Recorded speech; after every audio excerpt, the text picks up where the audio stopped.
wounds in his hands and his feet, and he had a gash on his side. We need to try to find a verse. You're about to go live on YouTube for 1 second here. I'm preaching it. I mean, you can't have any.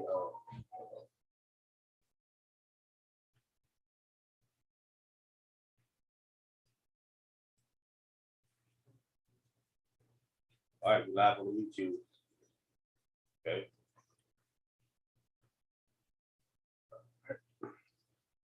Watch that. Got it. Let's get on the club deck. We launch that. Now you can't have no blemish. I'm playing. You can't have no wound like that. You're gonna any kind of wound. That's gonna be an infection. You know, it's considered for you to be unclean.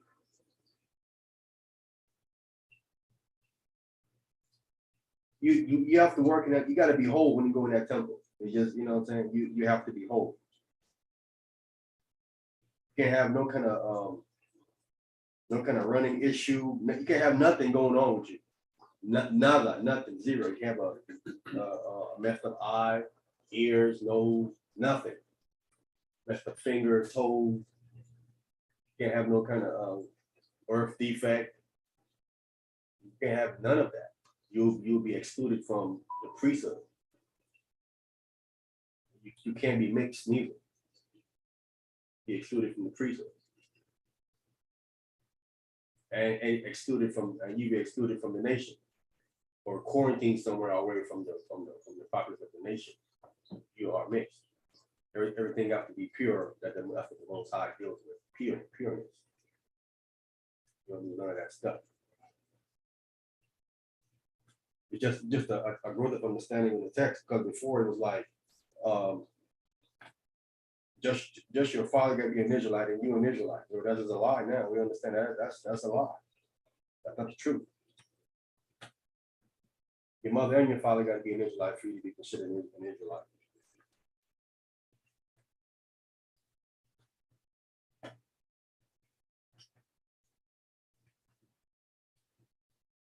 So you said that the text says something about a priest having wounds or sores that he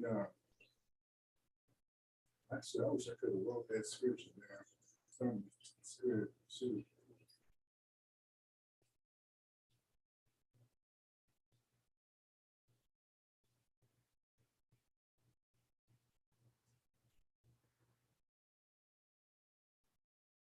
is that with an S or just with a symbol? What, the priest? No, the wound. The wound? Because I'm just looking up the word immediately. There's none that is in Leviticus. I think I have that word in there. What about sores? Hey, you can't have sword. You're unclean. Mm-hmm.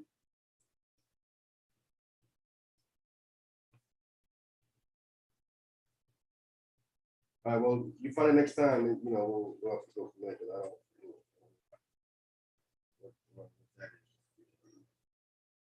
Any other questions? Are you on Clubhouse yet? Yeah, I'm on Clubhouse. Okay. I didn't start the room yet though, but I'm on Okay. Clubhouse. Man, I ain't got a chance to finish this lesson, but we're still gonna go through some of it.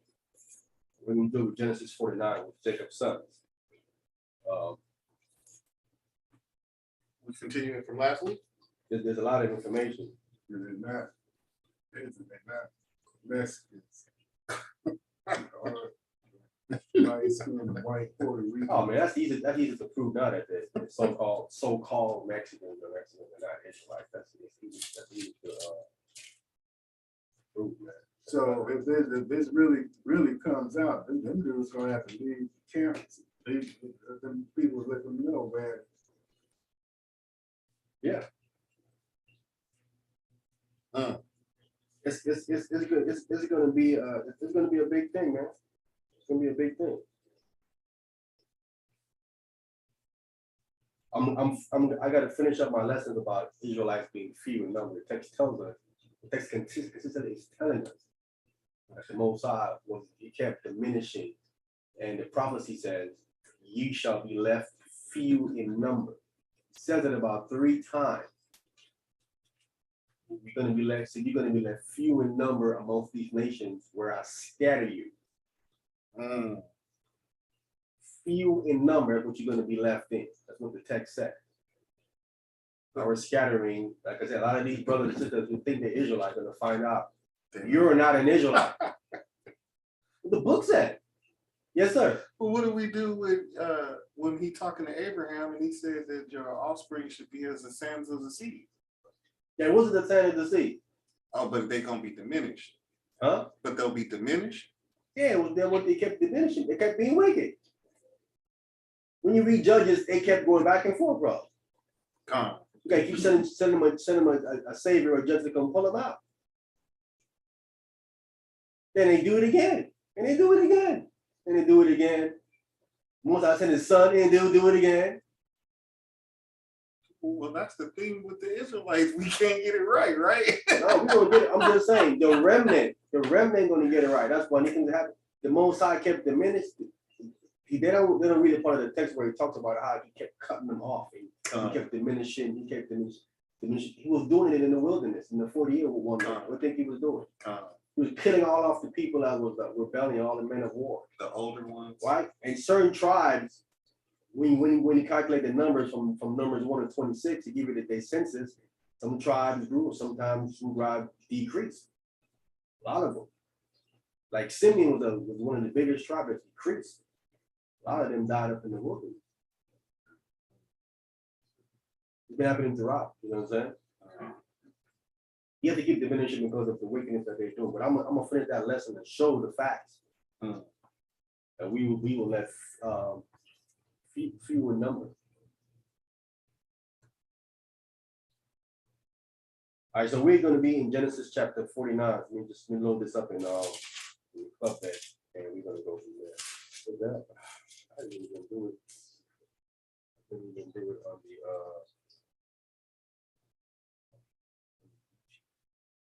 let me see, can I do it now? Give me a chance to edit the video.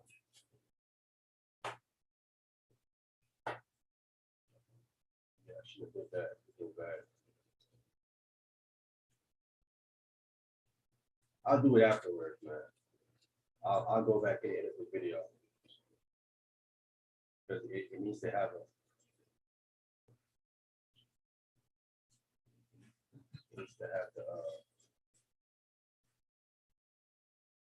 you know what? I can do it now. Let me see. Let me back in. Talk about publishing. Live and go back and see what's gonna happen.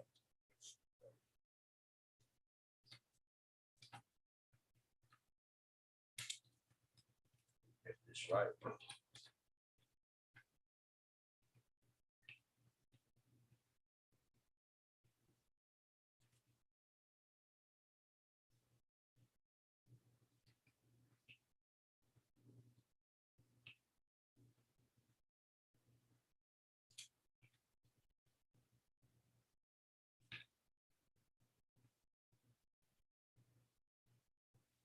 All right, we're gonna label this Jacob's last words to his sons, okay? What we gonna call this? Okay, we go back to see those things.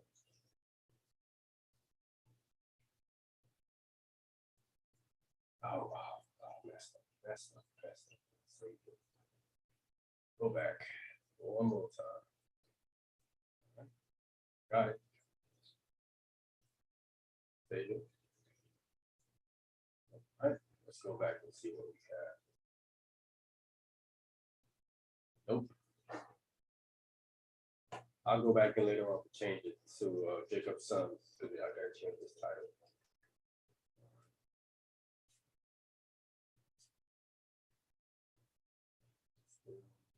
what you messed up on that one? It said this. It said what you wanted it to say. What is that? It said Jacob's last words to his son. No, it's still just showing the where you see that at? Down in the corner. What corner? We'll go right here. Right where? Watching now, start streaming. 9 minutes ago, Jacob's last words to his sons show more. well, maybe it's gonna change then. Okay, all right, that's good, it's gonna change. All right, we're gonna get up, if I can get your, all right, we're gonna club that, Shabbat Shalom on the club that. Wait for a second, so Jacob's last words to his sons. All right, we'll make you a mod. All right, so. If someone come on, just every now and then. Okay, let me put the link also. Put it in the look that somebody want to come on. Yeah. And put it on the YouTube side too as well. Right.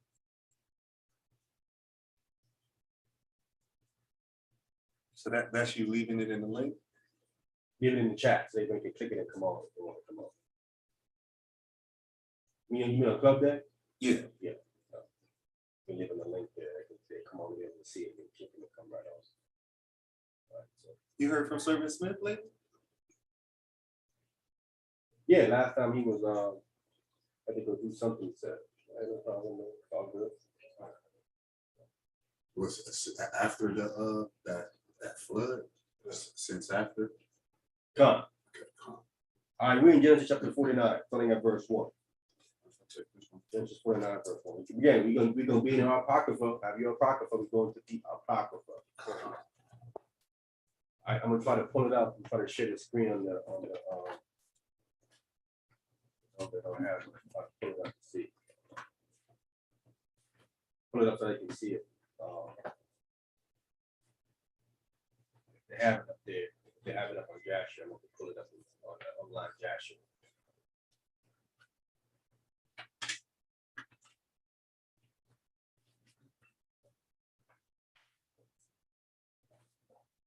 Okay, go ahead, brother.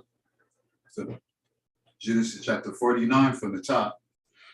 And Jacob called unto his son and said, gather yourself together, that I may tell you that which shall befall you in the last days. Right, last days, latter days, you know, some years to come. Not necessarily the last day, like the days that we're in. We're the days we're in, like considered the last days, or from Mashiach Yahushai's time, the last 3,000, right? Or the last 2,000 years. Before his second entrance into the world, or a second advent as we would put it. All right, go ahead. Come. 2. Gather yourself together and hear, ye son of Jacob, and hearken unto Israel your father. Right. So this is Jacob's.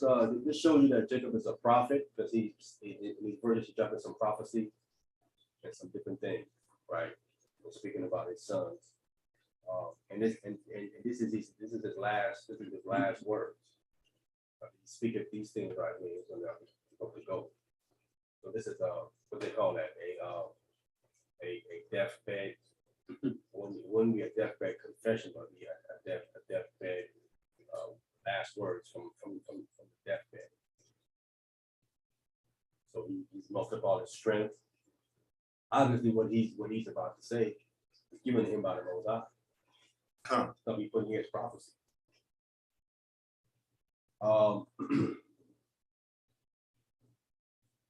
So what's going to befall you in the last days, and he got himself together, and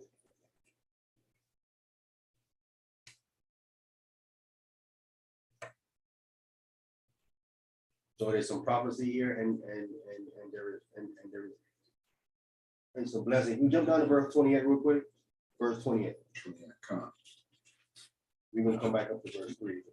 Jacob chapter 49, Genesis. chapter 49, verse 28.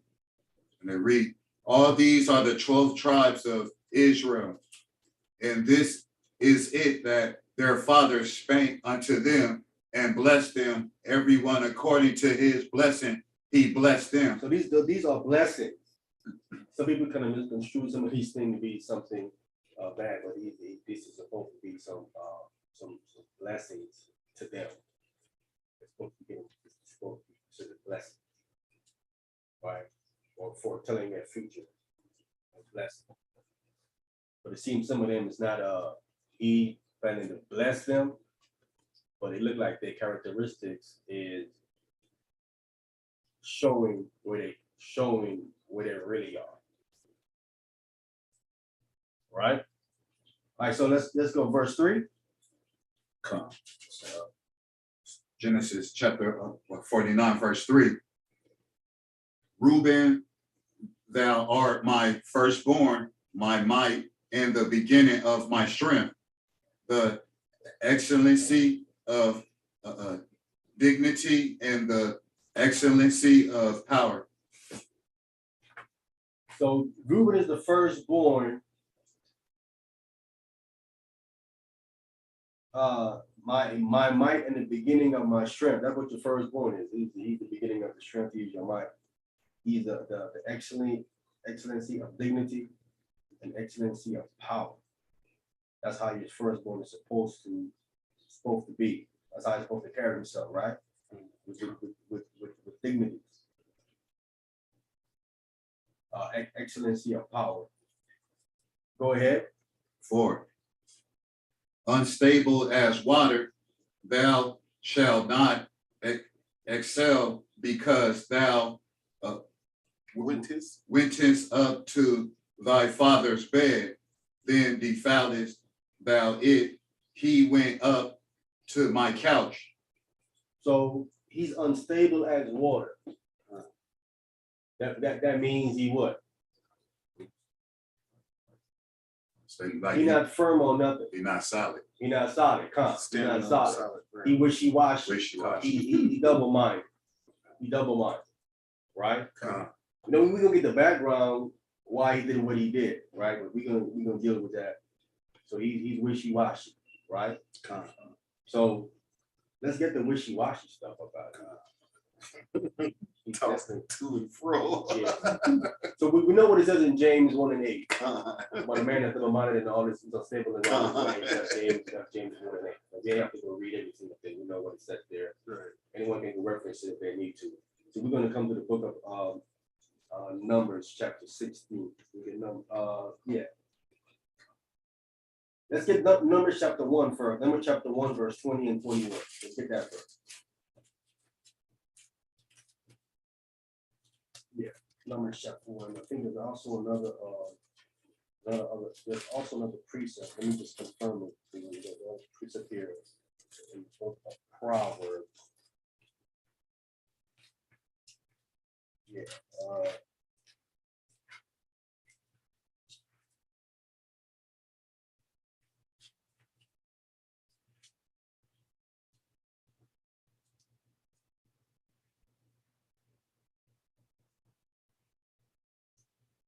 Yeah, can we get Proverbs real quick before we read that? Can we get Proverbs? We're gonna first deal with. I want to go deal with it. Let me deal with the accusation that he went up to the couch first. We're gonna deal with the unstableness. All right. Let's deal with the accusation. And we're gonna get his characteristics.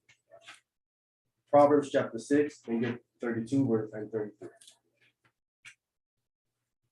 Proverbs chapter 6. Verse 32, actually read all the way down to verse 35. Okay, verse 32.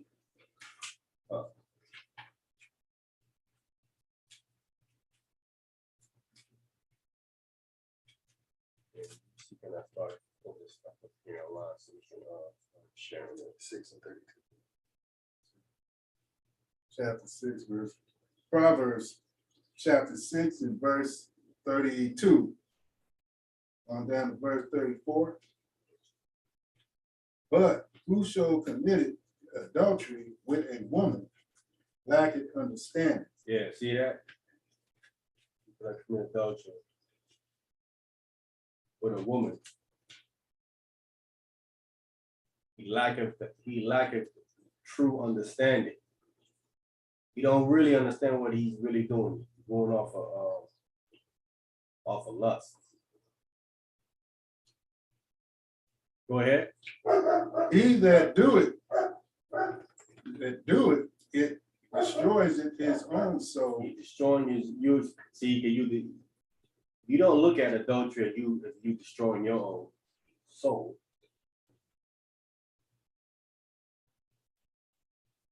You don't see that what you're doing. That's exactly what you're doing. Where you think happened to your soul, you do something like that. Going to hell. You're gonna go to hell. Gonna destroy your soul, gonna get destroyed.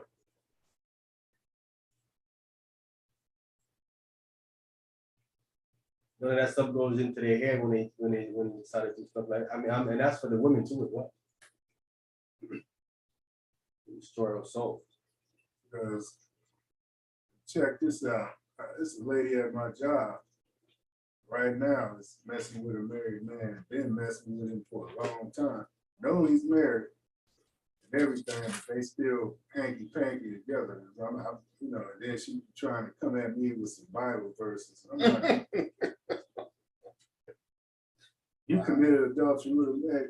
You, come on, man, get out of here. The one that went home with us that night.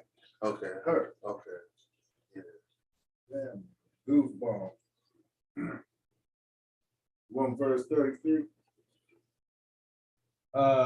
His own soul destroyed. Go ahead. A wound and a dishonor shall he get, and his reproach shall not be wiped away. Right? You're gonna get a dishonor. Shall he get? And his reproach should not be wiped away. This is another reason why what David did is still in the text.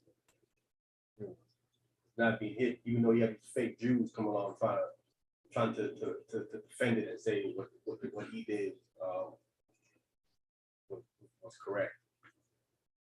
As far as sleeping with Bathsheba, because Bathsheba was not he didn't commit adultery. Technically, there was a what do they call that? Some kind of divorce, a kind of pre-divorce given. Okay. It's the first time I'm hearing this. What?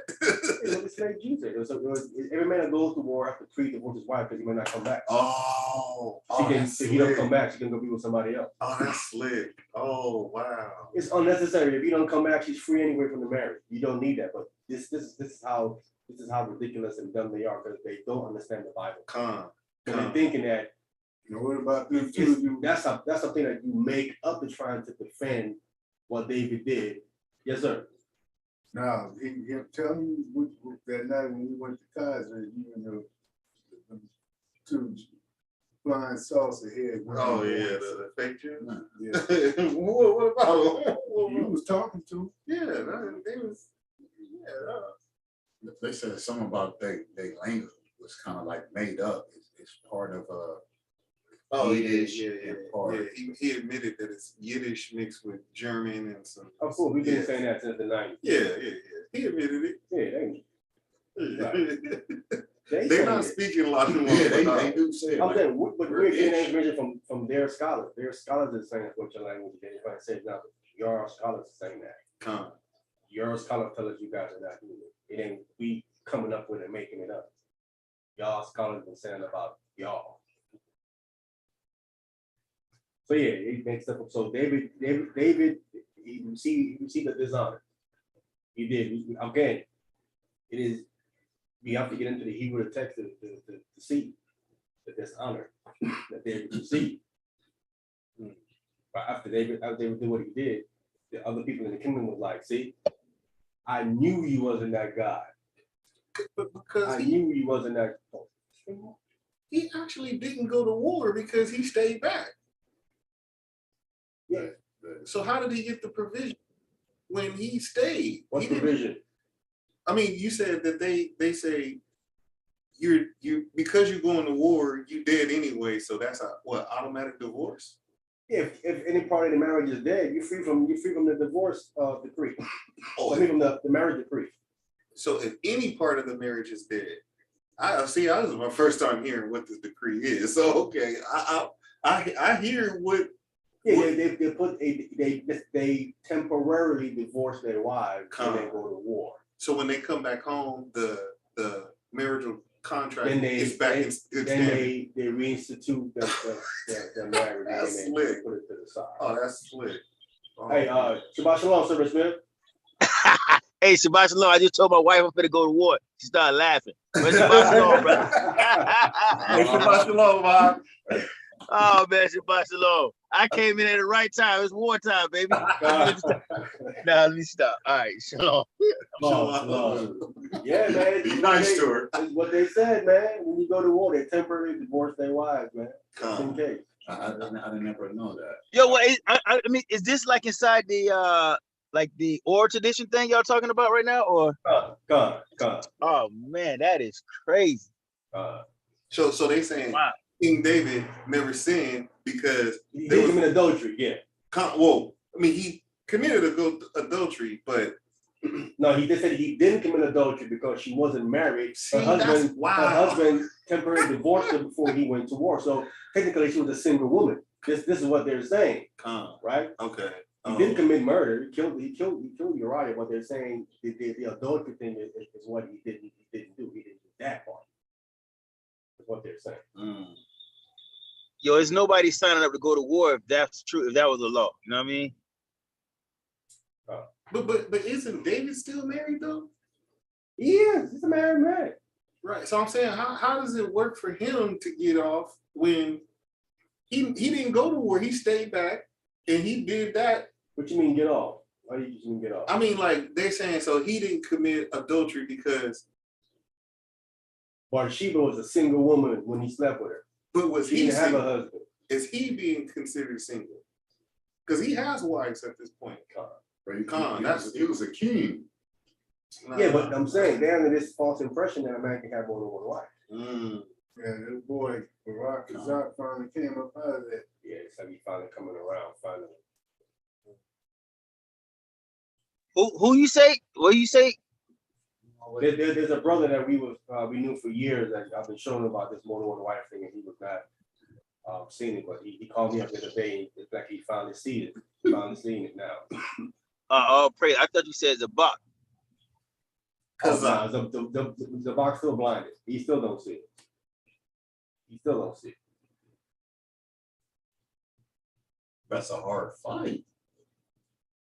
Because I can see certain people fighting that, like they probably see it clearly, like, nah, I don't say they don't mean that. That's true, man. A lot of these people see this stuff, but they don't want to. They have gone so far in their lives, and they're living the lie. For them to come out of that, they're going to instead of lose everything, they're ready to continue the lie. For them to go ahead and stop.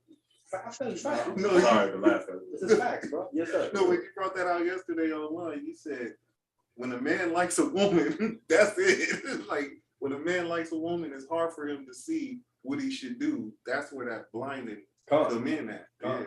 Yeah. He know what the statutes and laws say, but Or when lust. Yeah. Hey, yo, one of my good brothers, man. I love this brother, man. Beautiful brother. He has multiple wives, right? And I told him, brother, you are committing adultery every time you go into her, and adultery can't enter into the kingdom. So, I mean, am I right in telling him that? Because it's not a legal marriage. So he's committing adultery, right? And he won't get into the kingdom doing that. Nah. So all these brothers that's doing that, they're on their way to hell, basically. Yeah, they're on the way to hell. Once you make it known to them what they're doing is adultery, now, yes, they're not gonna go in. Because they can try to lean on the clause about what I just didn't know, I didn't understand. That's why it's our job to make them understand and show them. Now, I'm gonna ask this question, because I don't do it, but just I want to be clear. If a brother is doing that, right? Do you keep feast days with them and let him bring his wives? Blah. Correct. Okay, that's what I figured. Hallelujah. Yeah, that's condoning what they're doing. Paul says if a man walking this order, they have no company with him, that he might be ashamed. Hallelujah. Some of them are not ashamed. He's going to continue to, live in that lie. So, what if he brought one wife? Still, he has two. got two with the one in the front. or three. But I'm telling you, that's why the Bible continues to tell us when it talks about to be perfect, he's telling you to be mature. Grow the hell up.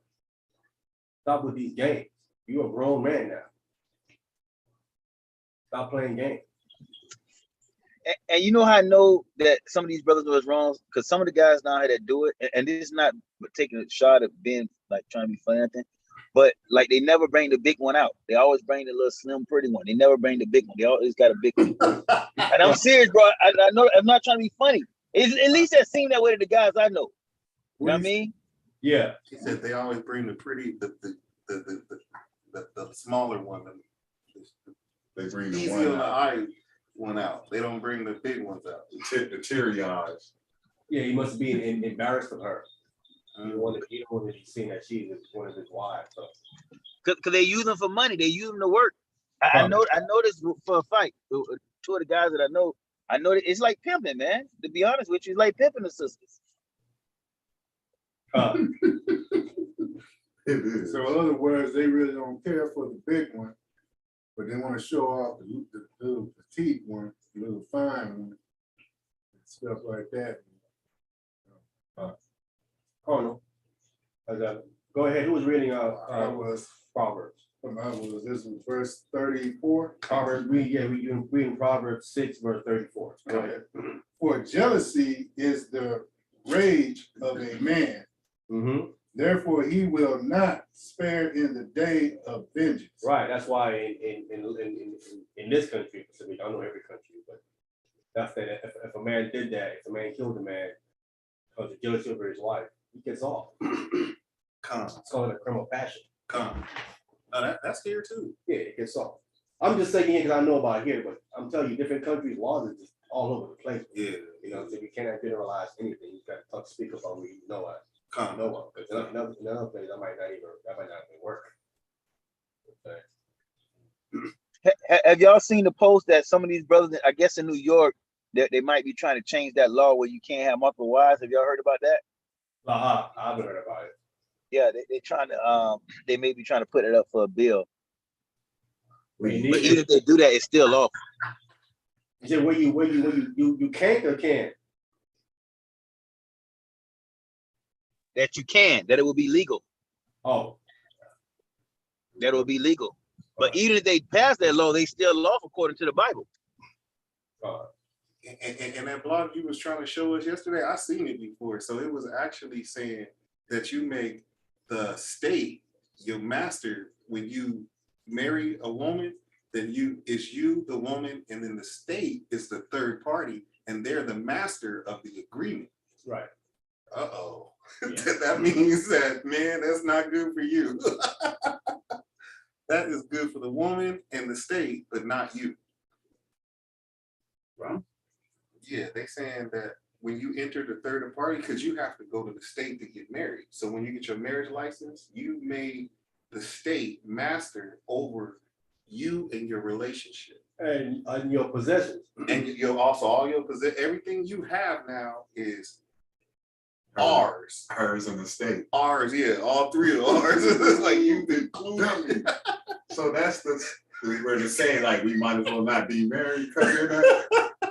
Yeah, under these laws, yeah. Under these laws. Wow. Under these laws, yeah. Damn. That's the But brothers still can't use. Do you think brothers use that as a loophole that, well, we just gonna sign our paper at the house? They do. They do. Ketubah or something. I heard one of the guys was talking about. That's biblical. The ketubah is biblical. It's a contract. You write up, stipulate things. I tell all women and men to do something like that when you consummate. Right, have that written up. Would that hold up in the? Do you think that'll hold up in the United States court? Like you right, say a sister got the ketubah, but you know what I mean, ain't no lawyer involved. Like she ain't finna the brother ain't have no house. It's a meeting if of they're the not legally married. It's a meeting of the mind, and it's on paper. No, I get that. And for the spiritual level, I'm talking about just let's say a guy meet a girl, be like, yo, I'm gonna marry you, that's right, the ketubah, but they don't go get the paperwork signed legally. Then the guy walk out on her, she can't take that paper. I'm just asking a question, I don't know. That paper won't hold up in the court of law, would it? I would say it should. It should, because both have your signatures on it. It not only that, it also has witnesses too. The ketubah has witnesses. People witness to you guys' marriage. Witness to you signing it. So it has witnesses and it has signatures of witnesses and you. So when you put that should stand in the court of law, seeing that they have witnesses to it. It ain't just two of y'all, or that the witnesses are saying that yes, I was there. She agreed to this, not under duress, freely. And that would be witnesses seen and unseen. But witnesses can come forward too. Yeah, that's my signature. Yes, I was there when she agreed to those terms. Or yeah, I was there when he agreed to those terms. Right? You have at least two witnesses. And at least two witnesses on the on paperwork. Yeah, towards the 2 or 3 witnesses. You have at least 2. In case one ain't available, you can get the other one. Come on. All right, let's finish up in Proverbs right quick.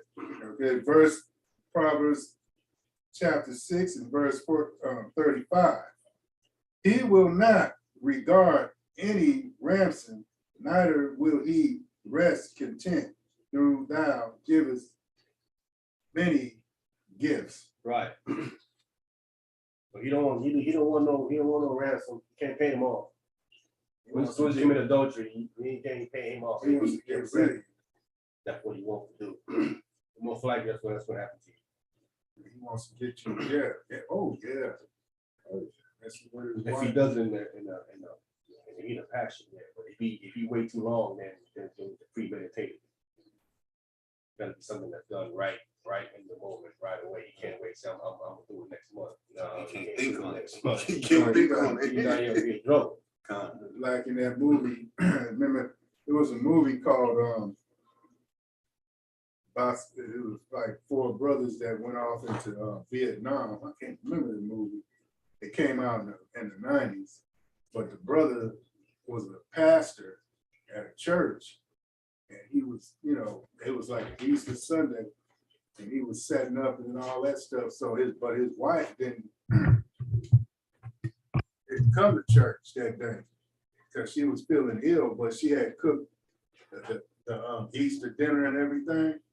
So he decided to go home and check on her. And then as soon as he got up in there, he heard his wife moaning and groaning. And then he walked in there and he saw his wife with another dude. So he just went back downstairs, got his gat, went back upstairs and took care of both of them. Yeah, that's called a crime of passion. Yeah, he just went, oh, hell no. All right, let's get Numbers chapter 1. Now we're dealing with Reuben. No, we gotta deal with the let's get to Jasher. Get our Jasher first. We're dealing with what he did. It was a bit of couch. So he committed adultery. Technically what he did. All right, so we can come to the book of Jasher, chapter 36, starting at verse 13. Let's get Jasher, chapter 36, verse 13. That's going to be on page 72. No, that's going to be on page 76.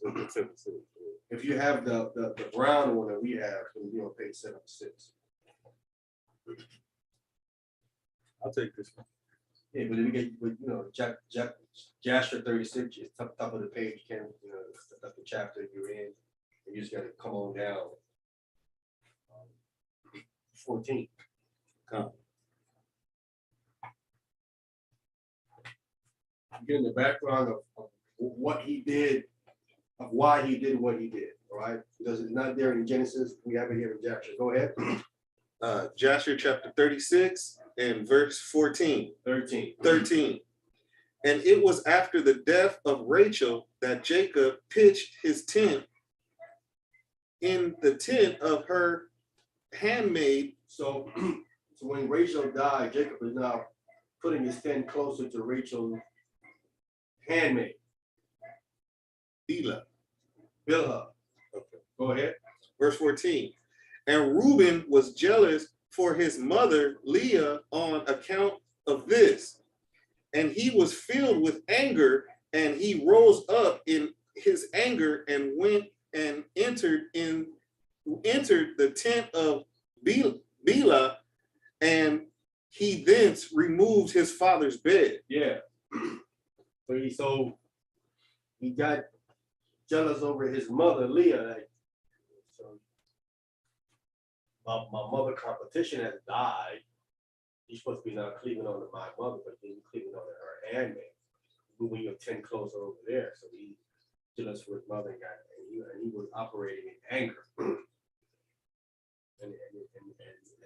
we know to the New Testament, it says, be ye angry and sin not. For anger resteth in the bosom of fools. He was moving in anger. And that's what he did when he committed adultery. Go ahead. Verse 15. At that time, the portion of birthrights, together with the kingly and priestly offices, was removed from the sons of Reuben. So we see clearly that he was getting the birthright included the kingly and the priestly offices. Oh, the double blessing. Oh, was removed from him at that time. Right? Go ahead. Because it says when you read it in Genesis, I think it says where it says, and it says that he went up and defiled it. I think when you read it in Genesis 35, it said Jacob heard about it. He didn't really know it, but someone told him what he did. Reuben, Come. dirty bastard. So he lost the two officers. Was removed from the sons of Reuben. Go ahead. For he had profaned his father's bed, and the birthright was given unto Joseph, the kingly office to Judah, and the priesthood unto Levi, because Reuben had defiled his father's bed. All right, so we got that. What happened to him? Got more clarity on that situation, right?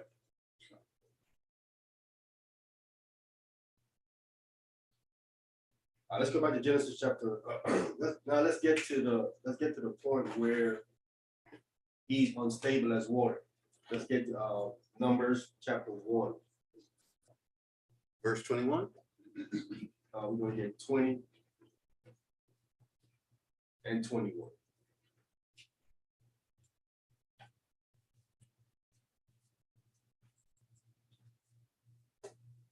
Numbers chapter 1, 20 and 21. We're going to first grab a census real quick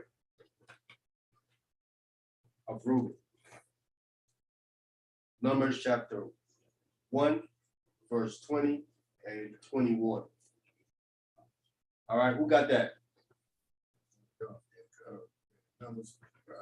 I got it. Yeah, go ahead. Numbers chapter 1 and verse 20. Come on, And the children of Reuben, Israel's oldest son, eldest. eldest son, by their generations, after their families, by the house of their fathers, according to the numbers of the names, by their polls, every male from 20 years old and upward, all that were able to go forth to war. Go ahead. 21.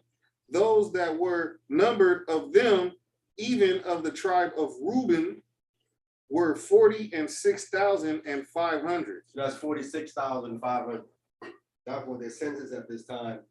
When the men who went to war, all of them, right, were able to go to war. Every male from 20 years old and upward. So from 20 all the way up to the point where you can go to war. So I think after 60 or so, you can't go to war no more. Cut off point probably 60. You can't go to war. Right? From there, let's get the book of Numbers again, same book. Get Numbers chapter 16, it's verse 1. Now we're going to deal with his unstableness. Unstable as water. Numbers chapter 16, And let's get verse 1 through 3. Number chapter 16 from the top. Now, Korah, the son of Izar, the son of Kohath, the son of Levi, and Dathan, and Abiram, the son of Eliba, and on the son of Peleth, son of Reuben, took men. Okay, so you have a Levite and Korah, and then you have 2 Reubenites. Go ahead. 2. And they rose up before Moses with certain of the children of Israel, 250 princes of the assembled, famous in the congregation, men of renown. So they came with 250 men of the assembly of the children of Israel, but these men were famous. These men was renowned that they brought up. Right? It's kind of like those started a coup against Moses in the wilderness. Right. So Reuben is the firstborn, he joined with the Levite. He's unstable as water. He's not joining a coup. Man, he might still be mad about him losing a priestly blessing. Just trying to find a way to get in some kind of way again. Go ahead. 3. And they gathered themselves together against Moses and against Amram, and said unto them, you take too much upon you, seeing all the congregation are holy, every one of them, and the Lord is amongst them.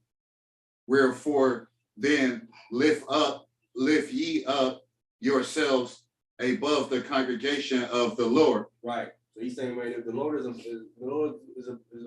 the whole congregation, I mean, he's doing anybody. Like we all on the same level here. You ain't above nobody. How you raising yourself above everybody else? Everybody's holy here in this congregation. The Lord is among all of us. You can't be exalting yourself above everybody. What are you doing? Right? So of course, when Moses heard something like that, you know Moses. he said he knew what they were doing immediately. All right, get the next verse. 4. Come. And when Moses heard it, he fell upon his face. All right, stop right there. You get a chance, you go ahead and read it. Moses is like, man, don't do this. He's trying to pray his brothers to bro. Y'all going the wrong way. Y'all going the wrong way. Okay. I want to jump down to verse. Let's jump down to verse 12. Tony. Again, you guys can get a chance. I'm trying to deal with Reuben real quick so we don't go too long. But you can go back and you can see what Moses, kind of said to them after that. I want to jump down to verse 12. I'm only dealing with the sons of Reuben right now. Go ahead. Numbers 16, chapter 12. Chapter 16, verse 12. Numbers chapter 16, verse 12. And it reads, and Moses sent to call Dathan and Abiram, the son of Eliab, which said, we will not come up. So Moses calling them to come on up, because you coming up against me. You come up the tabernacle and let's see what's what with the Lord. The Lord will choose you or not. Or is he with you or is he with me? So they say, well, we ain't coming up. Go ahead. It is a small thing that thou hast brought us up out of a land that floweth with milk and honey to kill us in the wilderness, except thou make thyself altogether a prince over us. Right, you brought us out so you can rule over us. I know we left the land with milk and money. You either trying to kill us in the wilderness, or you're trying to put yourself Lord over us. This is the accusation against Moses. After all that else in the 10 plagues, the Red Sea crossing, and all the different things, Joey, they always someone plotting, bro. And they talking about the land of milk and honey. They're talking about Egypt. Slavery. Yeah. Con, right, they call it milk and honey, you know what We I'm saying? escaped from prison, man. No. I'm just saying, when you in that kind of mind frame, you start making stuff up in your head that's not even true. It's either that or it's Satan pumping stuff in their head because they don't stable as it is already. Yes, sir. Would, to the day, would they still be considered house niggas? The ones that said that's, Of course. What do you say? Coons. Coon, Sambo. Sambo, Jigaboo. They're rebelling against the Most High and then the order that he put down. All right, go ahead. So 14. Moreover, thou hast not brought us into a land that flows with milk and honey, or givest us inheritance of fields and vineyards. Well, thou put out the eyes of these men. We will not come up. Go ahead. 15.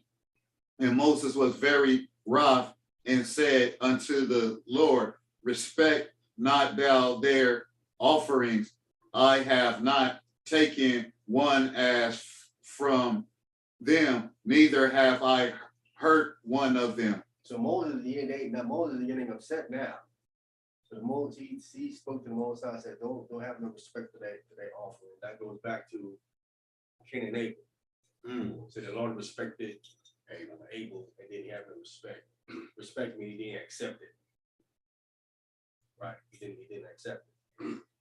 All right, go ahead.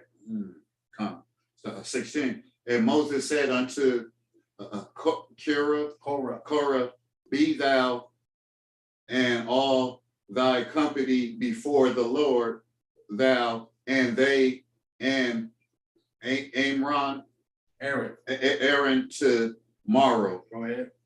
17. And take every man his censer and put incense in them, and bring ye before the Lord every man his censer to 100, 250 censers. Thou also and Amri, each of you his censer. Go ahead. So they got to bring the censer before. They put incense and things in there, and you got to come. The censer. Each man. Go ahead. And they took every man his censer and put fire in them and laid incense thereon, and stood in the door of the tabernacle of the congregation with Moses and Aaron. So they all standing up in there with their censers, trying to find out who the Lord is going to accept. Trying to see if the Lord is with them or the Lord is with Moses and Aaron. Go ahead. Then Korah gathered all the congregation against them unto the door of the tabernacle of the congregation, and the glory of the Lord appeared unto all the congregation. So Korah, he gathered the people against Aaron and against Moses and Aaron under the door. And the Lord saw that, and the Lord definitely appeared with all the congregation. Go ahead. 20. And the Lord spake unto Moses and unto Aaron, saying, separate yourselves from amongst these congregations, that I may consume them in a moment. Go ahead. 22. And they fell upon their faces and said, O God, the God of the spirit of all flesh, shall one man sin, and wilt thou be wroth with all the congregation? Listen, I understand what the Lord's going to do. Just get rid of Israel. Man. Rebellious. And it's in the wilderness still. Yeah, rebellious. Wow. We can't close. 10 times we provoked the Lord in the wilderness, the text says. I'm just saying, when we come out, that's why he got to diminish it. Yes, sir. And people think because of these verses that he just did away with Israel. Like, see, the Israels just keep messing up, and I'm like, that's the point, that he didn't leave us. He stayed with Israel. That's what you're supposed to be getting out of this. He stayed with us. Go ahead. That's like how a man supposed to stay with his wife. Yeah, I mean, Besides there is adultery. this is an everlasting marriage contract that we have with the Most High. It's an everlasting contract. The only way is for one party to die. It's only through the Most High mercy we're still here. If we violated the contract plenty of times, could have got rid of it. 23. And read, and the Lord spake unto Moses, saying, speak unto the congregation, saying, get you up from about the tabernacle of Korah, Korah, Davin, and Amory, Abiram. 25. And Moses rose up and went unto Dathan and Amory, Abiram, and the elders of Israel followed him.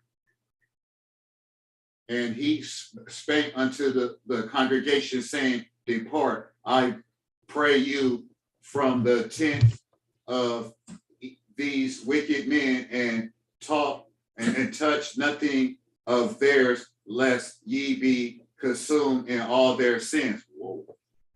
Yeah, so Lee don't touch none and pertain to them at all. Just like when dude was being baptized, it was like, I don't want nothing from you. And the dude went behind his back. So like, he said he'll take that after all. And then he caught that leprosy. Yeah. Go ahead. And they belong. It's 27. So they got up from the tabernacle of Korah, Dathan, and Amory, Abiram on every side, and Dathan and Abiram came out and stood in the door of their tents, and their wives and their sons and their little children. Go ahead. 28. And Moses said, hereby ye shall know that the Lord hath sent me to do all these works, for I have not done them of my own mind. So you think Moses did all this stuff on his own and do some kind of trickery or something? After they seen all of that. Go ahead. 29. If these men die to common death of all men, or if they be visited after the visitation of all men, then the Lord have not sent me. So if they die, in other words, just a natural cause. They die a natural cause. So we see that death is a visitation. If they are visited after the visitation of all men, I mean that's talking about the great reaper comes. Death time. Wow. Right. Something is supposed to be happening. You know what I mean, guys? It did click off for a second. Huh? It did click off. I mean, you know. One second. What happened?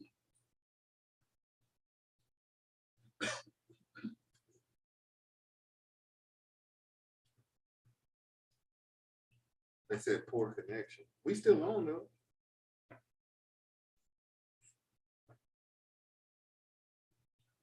We still on where?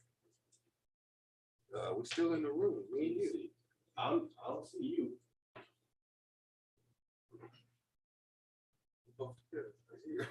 Okay, I don't see me up Yeah, there I either. don't see You want me to go out and come back in? Okay, I see it now. There you go. Okay. I don't know what them other words was right there. I don't know. Anyway. All right, go ahead, brother. 30. It's Numbers chapter 16, verse 30. I read, but if the Lord make a new thing, and the earth open her mouth and swallow them up with all the appertain unto them, appertain unto them, and they go down quick into the pit, then ye shall understand that these men have provoked the Lord. Yep, what they're doing. Go ahead.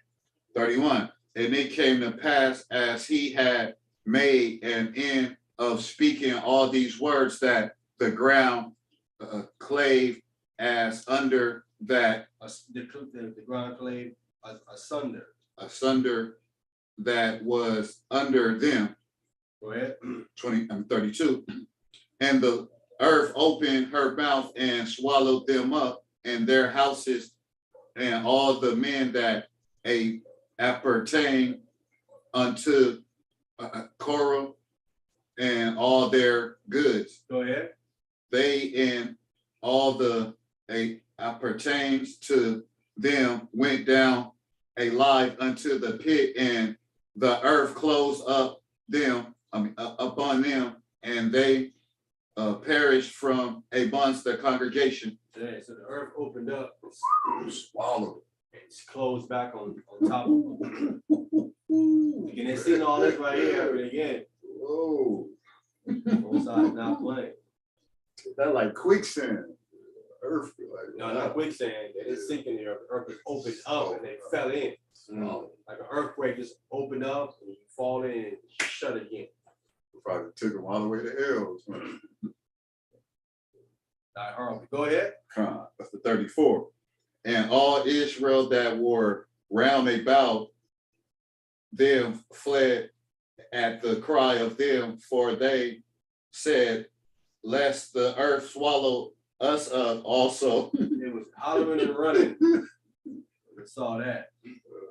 All right, last verse. 35. It's that, Numbers chapter 16, verse 35. And there came out a fire from the Lord and consumed the 250 men that offer incense. So those are the other men that came with the incense to try to rival Moses and Aaron. So the fire came out and burned them 250 men. So these other men. So the camp of Dathan and Abiram, these Reubenites, along with their wives and children now. The wives and their children, anybody else who was rolling with them in this area, all of them died. Run up and kill them. They say, separate from these people. And those are Israelites. Wow. Broken up as well, then 250 was at the tabernacle, the incense. Wow. The fire came out and burned them up, killed them, devoured them dudes right there. 250 of them right there. Man. No, won't sign play with no coup. Don't go against my order that I set up. When I set up, bow down to that. You're going to forfeit your life going against my order that I set down. That's what I'm trying to say. That's when Christ came, Christ kept saying, but from the beginning, It was not so. You're going against my order. More than one wife is not from the beginning. Wow. It was not so from the beginning. Right. It's going to go back to how it was in the beginning. If you're coming back to the author to the commandment, you got to go back to how it was in the beginning when the Most High set it up. Yes, sir. Now, do you do that of your own free will, or is Christ gonna set that into motion? So what is the motion? When he come back, is he gonna set that law back into What law? multiple wives? I mean, we know we can't have them, Free but will. There is no law. You can't have multiple wives. That's not something that you can't do that. Any man doing that is violating the law. okay, so is it a provision, like if he can't have children, where would that leave him? Just him and his wife, or Still, he's supposed to not get another woman. That provision that Abraham did, provision that Jacob was following with the law of the land. It's not the Most High law. right? But Christ is gonna set all that back into when he come back, right? Or It's set in order now. That's what it is. We just It's follow it now. what's prevalent right now in this community is the misunderstanding. con. The correct understanding is has been brought forth. Yes, sir. Now, speaking of Jacob, that was between Rachel and Rebecca, that was a custom that the elders should be married before the younger. That's what Laban said. Their custom. Yeah. But he was still doing the laws of the land, Laws of the land is when they was giving him their handmaid. handmade. Oh. Okay. Yeah. So that goes to show that, you know, he's a Gentile, just like the rest of them. Abraham and them, kind of like Gentiles, They following Gentile law, state of Gentile. following Gentile law. Okay. Yeah. Following Gentile law. Well, so when Israel came into play, that's the Most High was like, they cut all that out there. Of course. Stop following the laws of the land, and follow my That's why laws. he gave him his law when he came out of Egypt. First gave him the calendar. And he started giving him his laws and his commandments to govern themselves. Oh, okay, so we're the Israelites having multiple wives in, no, that wouldn't make sense. In Egypt, that We would, never had no multiple, you can't have multiple wives. where are they getting this from? This multiple wives stuff. Well, we just, They get it from a mistranslation of the word Isha. The word Isha translated To a woman. into three different words. There is no specific word for wife in Hebrew, like we do in English. Come on. Okay. It's one word translated as wife, woman, and female. Wow. The context tell you Which one? what it is. And they think because it's translated wife, they think, well, it says right here, wife, brother. I'm like, brother, it's the same word. I can argue that it's just woman. I can argue just woman. Come on. He had two women. I can argue that too. When it says a man have two wives, it can also say a man had two women. Well, I can argue that point too. You're not making a point by saying that because you don't know Hebrew that you're making this crazy assertion. Yes, sir. Well, then we would have to clear up what exactly a concubine is, because maybe we have the wrong understanding of what it is. A concubine is a servant. I know Not what a concubine is. necessarily no sexual act. So what? No sexual act. It could be, you mean could have sexual act? because we understand from, I think most of America's understanding of what a concubine is she's not a wife, but basically the privileges of a wife go with her too. No, she's not a wife. She don't have wife privileges. Well, no, she's not a wife, but she has privileges. That's our She understanding. don't have no privileges like that. Okay, so we have the wrong Just a understanding. woman made. She is a servant. She's a bondwoman. So how do we Her mistress got control over her. con? So I've always understood, and I'm glad we're talking about this because I've always understood a concubine as a woman you can have sex with. Yeah, it's today's term. She would be equivalent as a surrogate. That's it. Wow. Wow. That's what she. Like a woman made. She have no power over nothing. She have no power over her mistress, over her master, the husband, wife. Husband and wife had power over her. Wow. Yeah, that really. Or it's the man himself has power over, depending if she was if her father sold her to servitude for a certain amount of years. So I no longer think of that word concubine as like I was thinking about it before today, because I've always seen that. No, I'm thinking Solomon was having sex with all of his concubines, and that's where I understand it now. Now I get it. But That word is foreign. That word is foreign to the nation of Israel. It's what it's called a loan word. It's a word taken from another culture to explain something. We don't have those in Israel. In Israelite put it given to us in the Most High. Something like the concubine. That's the other nations have that terminology or that lifestyle, so to speak. If Israel is doing that, then they're doing the lifestyle of the other nations. You couldn't do that. Yes, you following what the other nations do. That's why God told them, learn not the ways of the heathen. God, separate yourself. Yeah. You watch men of God that have wives that's barren, right? God. And these men are listening to God. But you have men of God that don't listen to God. People think we get confused sometimes. They get confused. They think he's a man of God. He listens to God all the time. Nope, not so. Wow. See? Not so. See? Jonah. David was a man of God, is he not? God, he was a He was man of listening to God God. all the time, was he? Wow. So he wasn't. No. it's hard to see it from this point of view because What was Jonah? It's a harsh reality for a lot of people to understand. You know what I'm saying? And I got that when I was reading this. Cause I hadn't thought about it like that. I was reading this book, this thing, and he was saying, he said even the prophets at times went off, not listening to God. I'm like, what, they did? I thought about it, I'm like, that is correct. wow, They did do stuff like that. wow.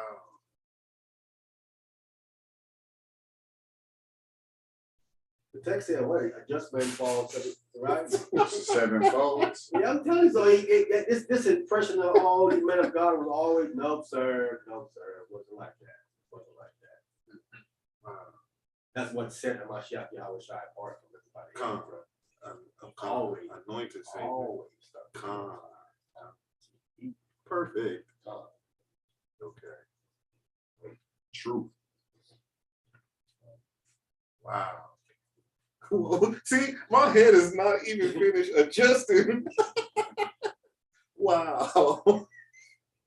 Wow. I'm just saying, you said you kind of get brothers on this impression of it. They can attain to what these men did. Like these men was always know. They made mistakes. That's all. That shows you the reality and the humanness of these men. Come. It isn't easy. It isn't an easy thing to be a man of God or a prophet of God, bro. It isn't an easy thing. Come. Did Melchizedek have any or any mention with him? He doesn't mention. And that's a good bring out you just brought out because people are under the impression that these men never messed up. And that's like very humbling to see. Don't know the Bible. Man. But it will say where they Yeah, went You off got at. David. We know what Come. David did. There's no, you can't argue that point. Come. You know what Solomon was a man of God, was he not? Come. So what he did. Come. That Moses hit the rod on the With the rock. rock, con, not Twice. listening, twice, con. You know what I'm saying? We can point these things out and see.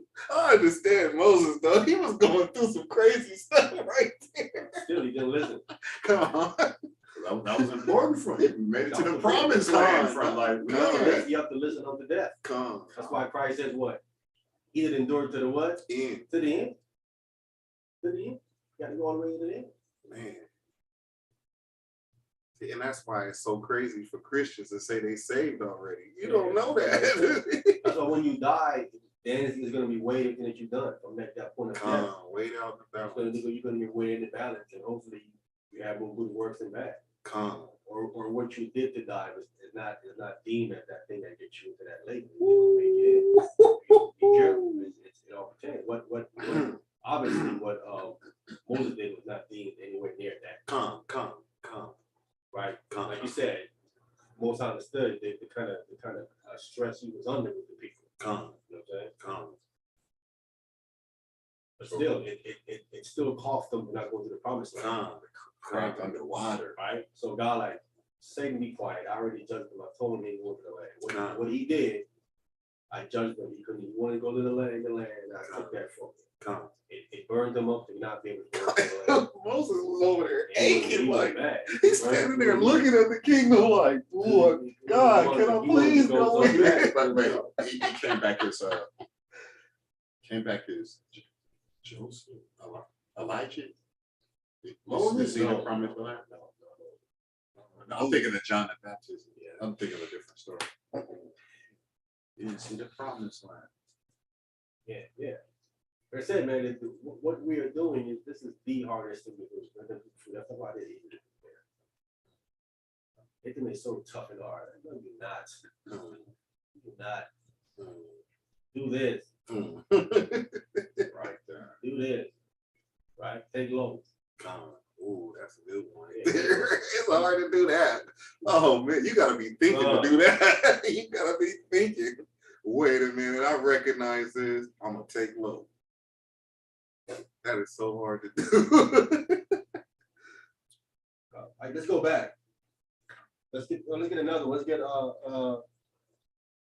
Let's get number 26. 5 to 11. Now let's get a census. See, he did all this. A lot of the Reubenites died in this instant here. Let's get the census now in numbers 26 and 5. That's all right, because the last time we read about that, it was 46,500, right? Con. So how much are they now in numbers 26? 5 through 11. I'll take those.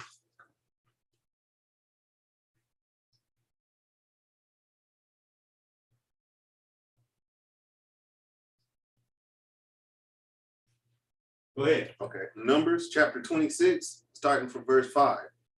Reuben, the eldest son of Israel, the children of Reuben, Hancock, of whom cometh the family of the Wait, hand knock. Hanok, I'm sorry, Reuben, Hanok, of whom cometh the family of the Hanakites, of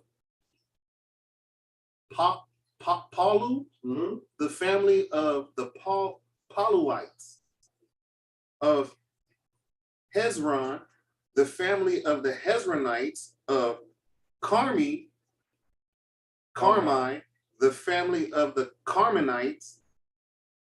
These are the families of the Reubenites, and they that were numbered of them were 43,730. So they reduced down. Con.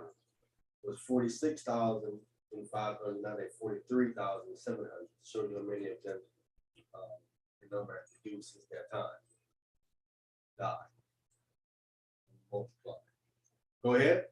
And the sons of Pelu, Eliab, and the sons of Eliab, Nemuel, and Dathan, and Abiram, Abiram. These are the men we just read about a minute ago. Go ahead. Abiram, which were famous in the congregation, who strove against Moses and against Aaron in the company of Korah, when they strove against the Lord. Go ahead. Verse 10, and the earth opened her mouth and swallowed them together with Korah. When the company died, what time the fire devoured 250 men, and they became a sign. They became a what? Sign. Meaning a what? A thought. It became a warning. A warning. A mark. It became a warning that you don't rebel against the Most High's order. That's what it's saying. Ooh, They became a warning. that's probably straight to the pit. Oh yeah, they done. Gone. Yeah. Cause I had to make an example on y'all. To die like that, brother, earth slam and cover. Come on, bro. That's a horrible way to die. That mean they Listen, and you die like that with your wife and your children. It ain't just you. Your wife and children that's happening to you. You're making a decision that caused the life of your wife and your children. So it is another reason why women take their time when choosing a man. Because you choosing a man and you're putting your life in his hands. This is what you're also doing when you're talking about getting married to a man according to biblical understanding. This is what you're doing. That's why you won't take your time. All this, he's so fun and attractive. Okay, go crazy, get crazy. Understand what you're getting yourself into is what I tell people all the time. Stop rushing and jumping into things. You better understand what's happening here. Because once you jump in there, ain't no jumping out. Take your time and find out what you're getting yourself into. That's especially for women. Men too as well. All right, go ahead. Verse 11. Notwithstanding, the children of Korah died not. See, the Levite children, the Most High killed them. But the Reubenites and all of them, gone. They didn't go. The rebellious ones. Yeah. I can't say it like that, but they're 4 or 5, you know what I mean? Yeah. For what he did. Like I said, I mean, it all depends on the Most High judgment. The Most High judged that, man, your whole family gonna go. Because obviously his wife and the children was probably all with it too with him. They were like, Father, I don't know what you're doing. I ain't hearing you tripping right now. The wife is like, you tripping right now, bro. Like, what are you doing? That's why she has to be that wise She gotta be counsel. that wise counsel. But if she's 100% with it, Right. All right, we got it. So if you have a wife and she's not wise counsel, you don't have nothing. With Job wife, I'm saying, man, with any woman, I'll tell them, your man is the head of the house. You voice your disagreement with the decision. I'm just letting it be known under the Most High in Christ that what you doing, I'm not agreeing with that. I'm not with that. I'm not with that. You going against the Most High in Christ. You're going against the Most High. I want to let the Most High know on the record. I'm voicing my disagreement with that. I gotta do what you say, but I'm voicing my disagreement with that. When God come judge you, like, well, I see you wasn't with it. I'm gonna take him. Move him out the way. You know what I'm saying? Wow. You let me know you ain't with that. ooh, man. God. All these things is important. And that basically happened kind of with Joe, because Joe, we know, we want to like you're making it wifey, what she was telling you to do. What? Most I got her eventually. Yeah. But she had she still there was still a need for her that was there. Needed her to bring forth Job's future children that he had. They're wrong. After this bit of thing, the most I probably said, okay, get back. Your numbers come up now. Right. All that curtain to my face, and I found the answer for that. Right. They'll be saved through childbirth. Yeah, Right? yeah. Saved through childbirth. So that saved her. That- There there are you some go. more children. Yeah. You about to flock. Wow. Ooh, That was a good. That was good, Yeah. Tony. That was great. That was good. That was good. That was good bring out, brother. Good bring out. All right, let's go from there to Deuteronomy 33 and 6. Moses is another prophecy here on the tribe, still dealing with Reuben. So dealing with the other blessing that Moses gave in Deuteronomy 33. Starting one verse 2, verse 6. Speaks about Reuben here. Remember, Reuben is dwindling. He's dying off. So Deuteronomy 33 and 6, who got that? I got it. Deuteronomy chapter 33 and verse 6. Let Reuben live and not, what's that? Not the Die. and not die, and let not his men he refuse. All right, so Moses knew what's going on with Reuben. Like he's praying to the Most High for him.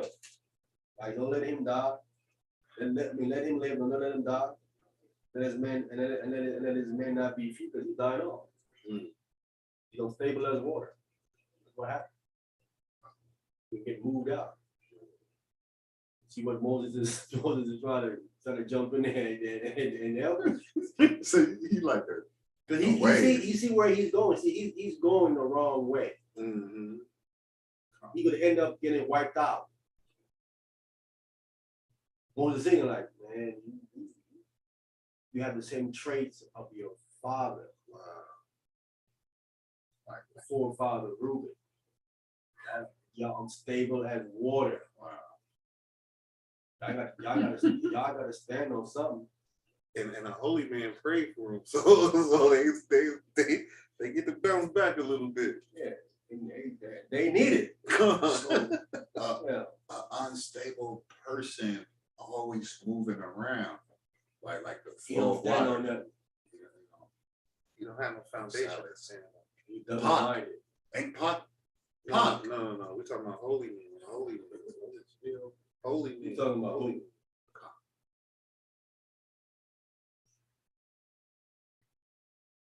Yeah, so let's get Judges 5:16. Judges chapter 5 verse 16. Might go on to the next two sons here now. So we see, Judges.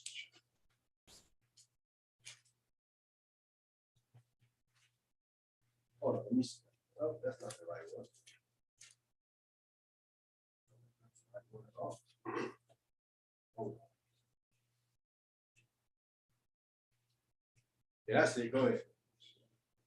That's it. Yeah. Judges chapter 5 verse 16. Let me see.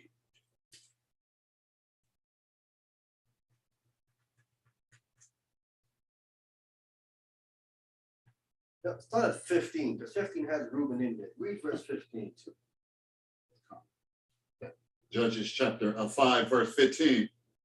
It reads, and the princes of Issachar were with Deborah, Deborah.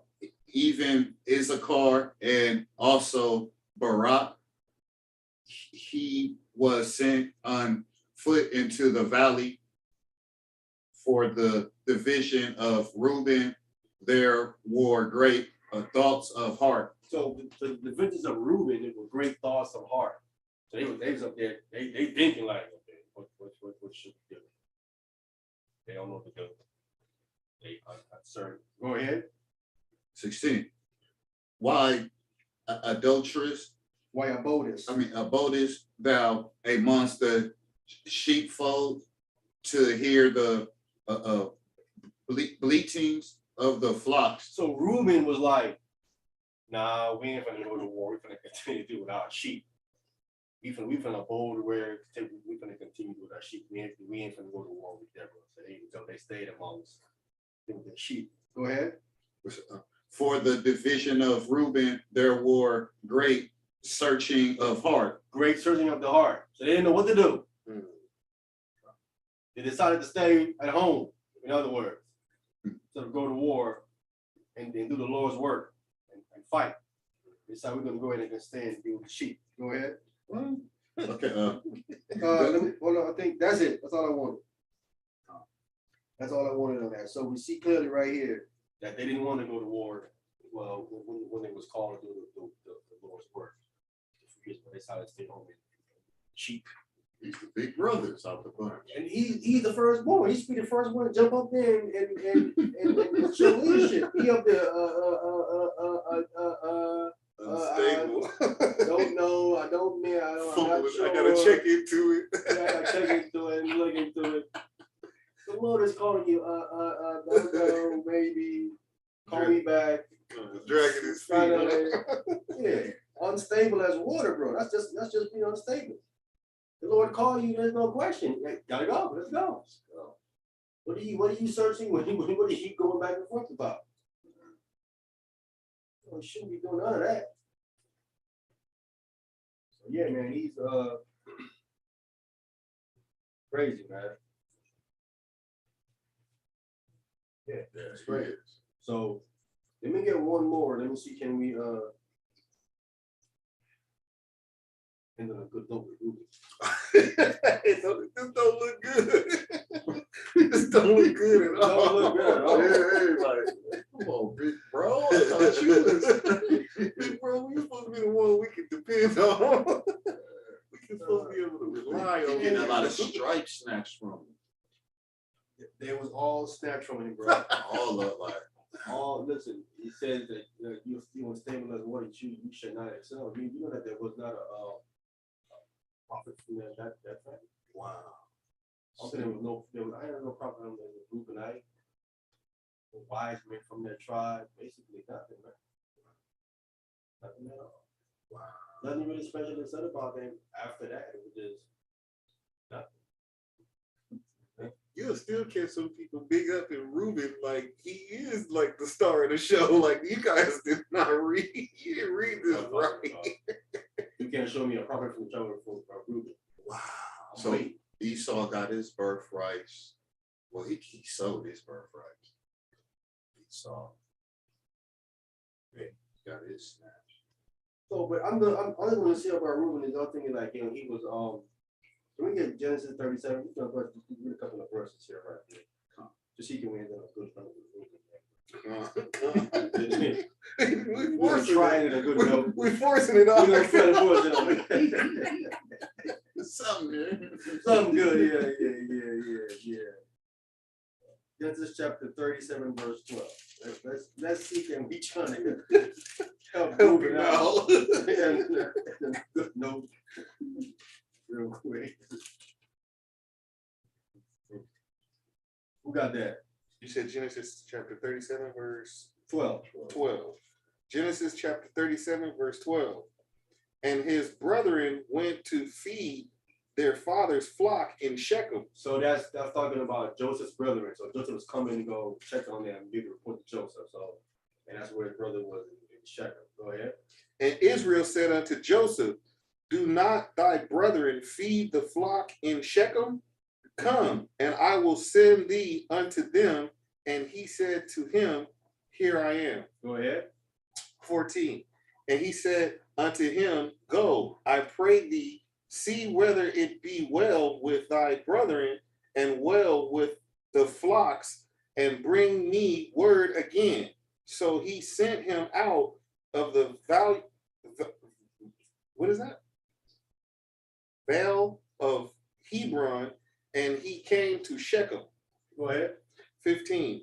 And the certain man found him, and behold, he was wandering in the field, and the man asked him, saying, what seekest thou? Go ahead. Verse 16. And he said, I seek my brethren. Tell me, I pray thee, where they feed their flocks. 17. And the man said, they are departed hence, for I heard them say, let us go to Dothan. And Joseph went after his brethren and found them in Dothan. Okay, so Dothan is a highway road to Egypt for caravans from the east. And it was on this road. Go ahead. Verse 18. And when they saw him afar off, even before he came near unto them, they conspired against him to slay him. See that? Ooh, they wanted to kill him, his own brothers. Go ahead. Verse 19. And they said one to another, behold, this dreamer cometh. Mm-hmm. Verse 20. Come now, therefore, and let us slay him and cast him into some pit. And we will say, some evil beast hath devoured him. Some evil beast hath devoured him, and we shall see what will become of his dreams. Because he had dreams that he was going to be over them. They didn't like that at all. Wow. It's Joseph, huh? Go ahead, brother. Verse 21. No, Severus Smith, you want to say something? No, I'm just gonna say, man, this is probably one of the most saddest stories in the whole book to me, because the brother went looking for his brothers, and then they plotting on him on his way coming toward him. You know what I mean? It's like you coming like, hey, brothers, what's going on? They like, yo, we finna take him out. So I always look at this story like real crazy, man. Like, imagine you rolling up to your brother's house and they plotting to kill you. Yeah, they was mad because he had a dream that he was going to be over them. Even over his mother and his father. He was going to be over them too. And they, you know what I'm saying? I mean, in these days, man, if you're the eldest and you're not the second underneath me, you're way at the bottom. You're the 11th. Talking about how you finna give a dream, you're gonna be over us. We all gonna bow down to you. What? to the eldest, to the ones that are older than you, is a disrespectful thing. It's a disrespectful thing, right? And then the father is giving you this coat of many colors. Oh, okay, so all right, so you made your choice. So you like him over us, right? Okay, all right, cool. Jealousy. There is resentment immediately of how Jacob was treating Joseph, and make it worse, his dream compounded on top of it. Right? I'm saying that to give context to the situation. It ain't like they just woke up one day saying they hate Joseph. That's not what happened. I never could figure that out. I'm like, why would they hate their brother like that? Like, what did he do? You gotta have some background. You gotta give the accurate story. Come. But still, even with all of that, you still shouldn't be at. I'm gonna murder my brother. You shouldn't be all the way there. But when you also say that this was an effect of a dysfunctional family, because I think Jacob loved Joseph more because he loved the mother or something like that. I mean, that's natural, bro. It's natural that the youngest gets, you know what I'm saying, you get more love from the father and mother. Am I right or wrong? Is that how it goes? He need more attention. He gets more than he's the youngest. He's the last one. He, as they say, he got to get away with murder, Come, right? come on. What they say about him. So the older ones are like, man, we couldn't do that. Right. Right. Like, you can get away with that. How you doing that? Get away with that. So they're actually going to have this kind of a, resentment towards him because of what he's allowed to get away with. You can't get away with that. But again, you still can't be at murder. That's not what you can't be. You want to say something? Well, I'm probably actually wrong with that. I understand with the background, the other 11 tribes besides Judah murderers. Well, they didn't try to murder him though. Well, I mean, they was going to, and then Judah was like, "Nah, this our brother. Just throw some lion skin on the ground and make it." All right, one Judah, we're gonna read it. Yeah, Judah, the only one didn't participate. Would that make the other? Judah's participating. He's right here. He's one of them that's plotting against him. But he decided not to murder. Would that make him murderers? The 11 tribes for them wanting to do their brother like that? Their forefathers. Reading about their forefathers. Not 11, no. This has nothing to do with Benjamin. Benjamin is not here. Benjamin is not here yet. You have to exclude Benjamin. Right? All right. Who was reading? I was. Go ahead. Well, we had verse 13. 20. Oh, 20. 20. Yeah, you 20. 21. Go ahead. Okay. Genesis chapter 37, verse 21. And Reuben heard of it, and he delivered him out of their hands and said, "Let us not kill him." Who said it? Reuben. Reuben. Reuben was like, no. The wicked one. The wicked one. Big brother out the bunch. The unstable one said something correct for one. He had some kind of common sense. I'm trying to say it a good note. We done jumped all over. Good job, Reuben. So he convinced them to not slay him. They're getting ready to kill him. But they're getting ready to murder him more accurately. They're getting ready to murder him. Murder. Huh? They're getting ready to murder their brother. So Reuben, see now, he the eldest. He has some kind of weight. You know what I'm saying? So the elders saying that they gotta get out of the man. He is the oldest. You are right. You have to listen. You know what I'm saying? So he was. So he said, "No, let's not kill him. Let's do this." Right? Go ahead. 22. And Reuben said unto them, "Shed no blood, but cast him into this pit that is in the wilderness, and lay no hand upon him, that he might rid him out of their hands, to deliver him to his father again." See, Reuben was trying to save his life. Right? So that's why I want to end it on a good note that he was trying to save Joseph's life. And I mean, his suggestion actually did, because then they ended up selling him. Right? End up selling him in the pit. So I jump down to verse 29. Verse 29. And Reuben returned unto the pit, and behold, Joseph was not in the pit, and he rent his clothes. See, so when they sold Joseph, he was not aware of it. They had left, and the other brothers came back before, and they sold Joseph onto the Ishmaelites / Midianites.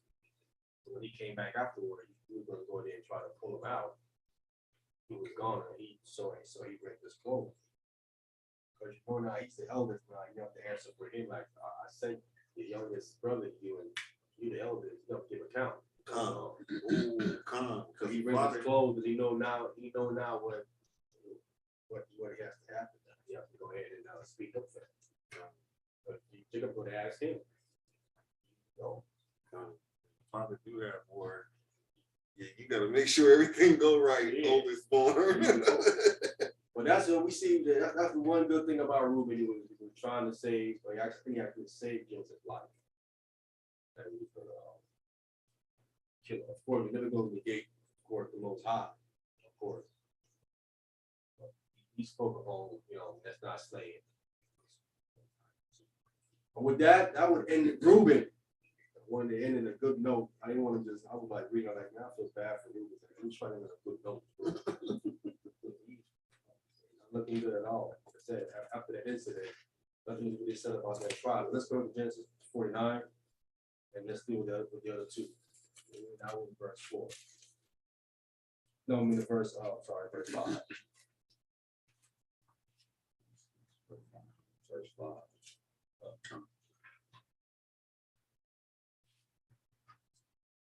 Genesis 49, chapter 5, read. Simeon and Levi are brothers, brethren, in instruction of cruelty are in their habitation. Right, so Levi and Simeon are brethren. What does that mean? Because they are brothers, right? Mm-hmm. But what does it mean when he's specifying that Simeon and Levi are brethren? Did they close? What else? They tribes were merged together. They want to do what? They tribes were merged together. No. They soldiers on. That's They partners of crime. Okay. They move in the same way. Dynamic duo. Dynamic, they move in the same way. You know what I'm saying? These two dudes are moving the same way. If one is like, we finna go in and smash, like, we smash it. Right. Right. Smash it. It's as simple as that. They meaning they real close. You guys are real close, right? Our brethren, instruments of cruelty are in their habitation. Play. Don't get them angry. Go ahead. come. 6.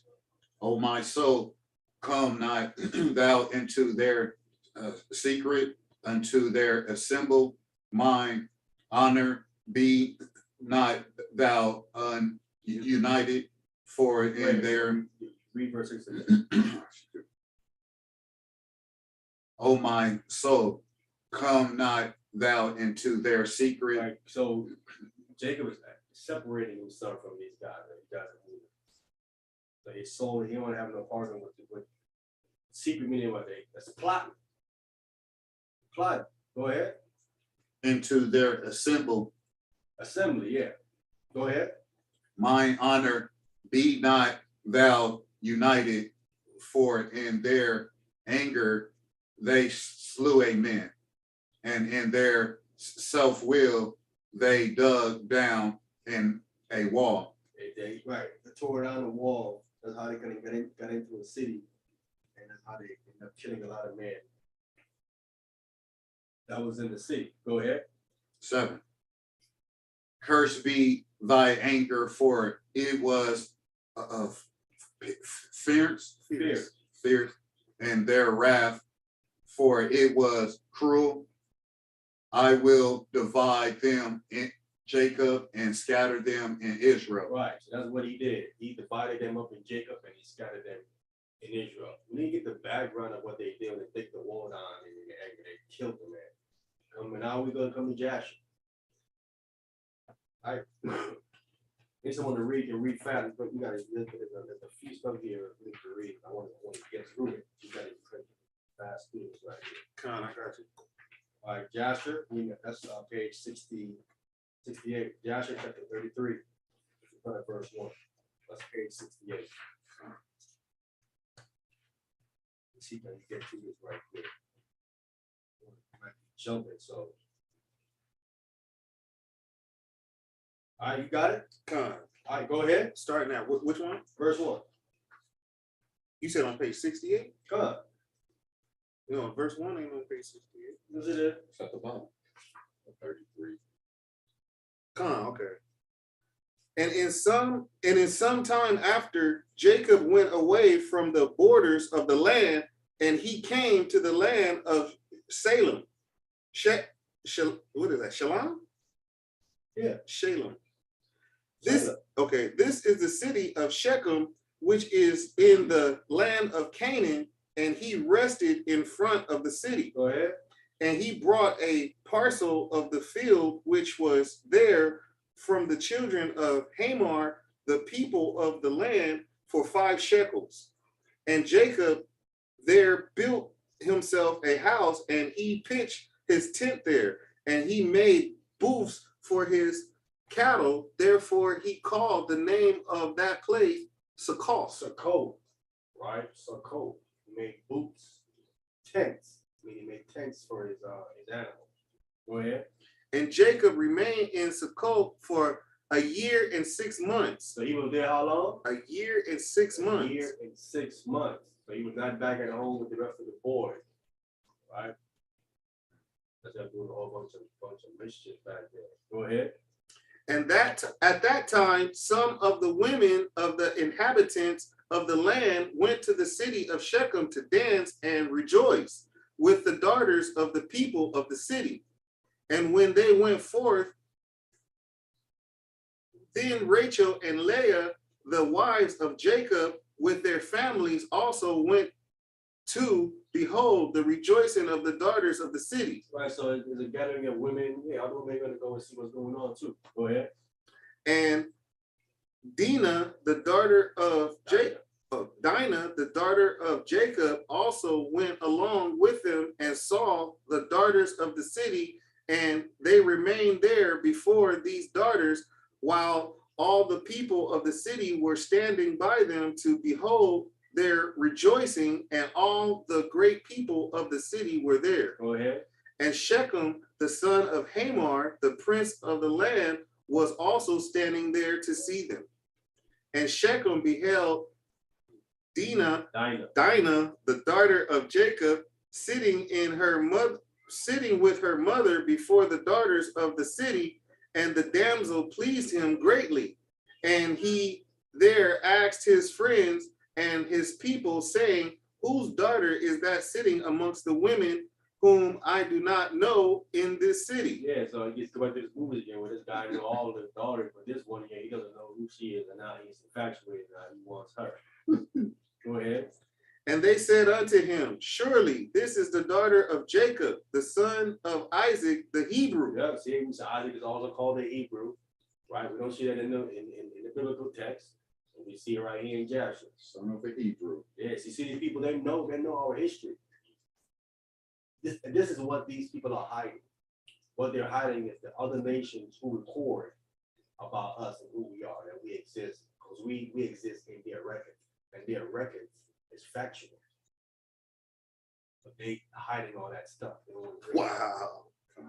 Go ahead. Who has dwelt in the city for some time, and when it was reported that the daughters of the land were going forth to rejoice, she went with her mother and maid servant and sat amongst them as thou seest. Yeah, so you see, they wasn't alone. They had their maid servants with them too. Go ahead. Verse 10. And Shechem beheld Dinah, the daughter of Jacob, and when he looked at her, his soul became fixed upon Dinah. Yeah, now all that. Lust? Come. Okay, 11. Oh, you got a little bit first sight now. I can't be. Lost at first sight. That's what it is. Go ahead. Verse 11. And he sent and had her taken by force. By what? By force. Taken by force. Go ahead. And Dinah came to the house of Shechem, and he seized her forcibly and lay with her and humbled her. And he loved her exceedingly and placed her in his house. See that? It's kidnapping and rape. Kidnapped and raped her. He didn't go to her father, nothing like that. Kidnapped her. He kidnapped and he raped her. Now we understand where this anger is coming from her two brothers. Like, oh, do what, bro?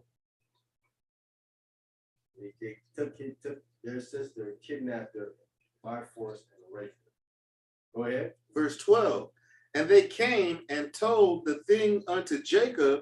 And when Jacob heard that Shechem had defiled his daughter Dinah, Jacob sent 12 of his servants to fetch Dinah from the house of Shechem. And they went and came to the house of Shechem to take away Dinah from there. Go ahead. 13. And when they came, Shechem went out to them with his men and drove them from his house. And he would not suffer them to come before Dinah, but Shechem was sitting with Dinah, kissing and embracing her before their eyes. Now he rubbing it in. Ooh. He rubbing it in. See what he's doing? In front of the servants. Go ahead. Verse 14. And the servants of Jacob came back and told him, saying, when we came, he and his men drove us away, and thus did Shechem do unto Dinah before our eyes. So you told him what he was doing. He was kissing and embracing her and all of that. Go ahead. And Jacob knew moreover that Shechem had defiled his daughter, but he said nothing, and his sons were feeding his cattle in the field, and Jacob remained silent till their return. So Jacob ain't said anything all this time. Go ahead. 16. And before his sons came home, Jacob sent 2 maidens from his servants' daughters to take care of Dinah in the house of Shechem, and to remain with her. And Shechem sent 3 of his friends to his father Hamor, the son of Shedechem, and the son of Pered, saying, get me this damsel for a wife. You don't violate protocol already. Go ahead. Out of order. And Hamor, the son of Shedechem, the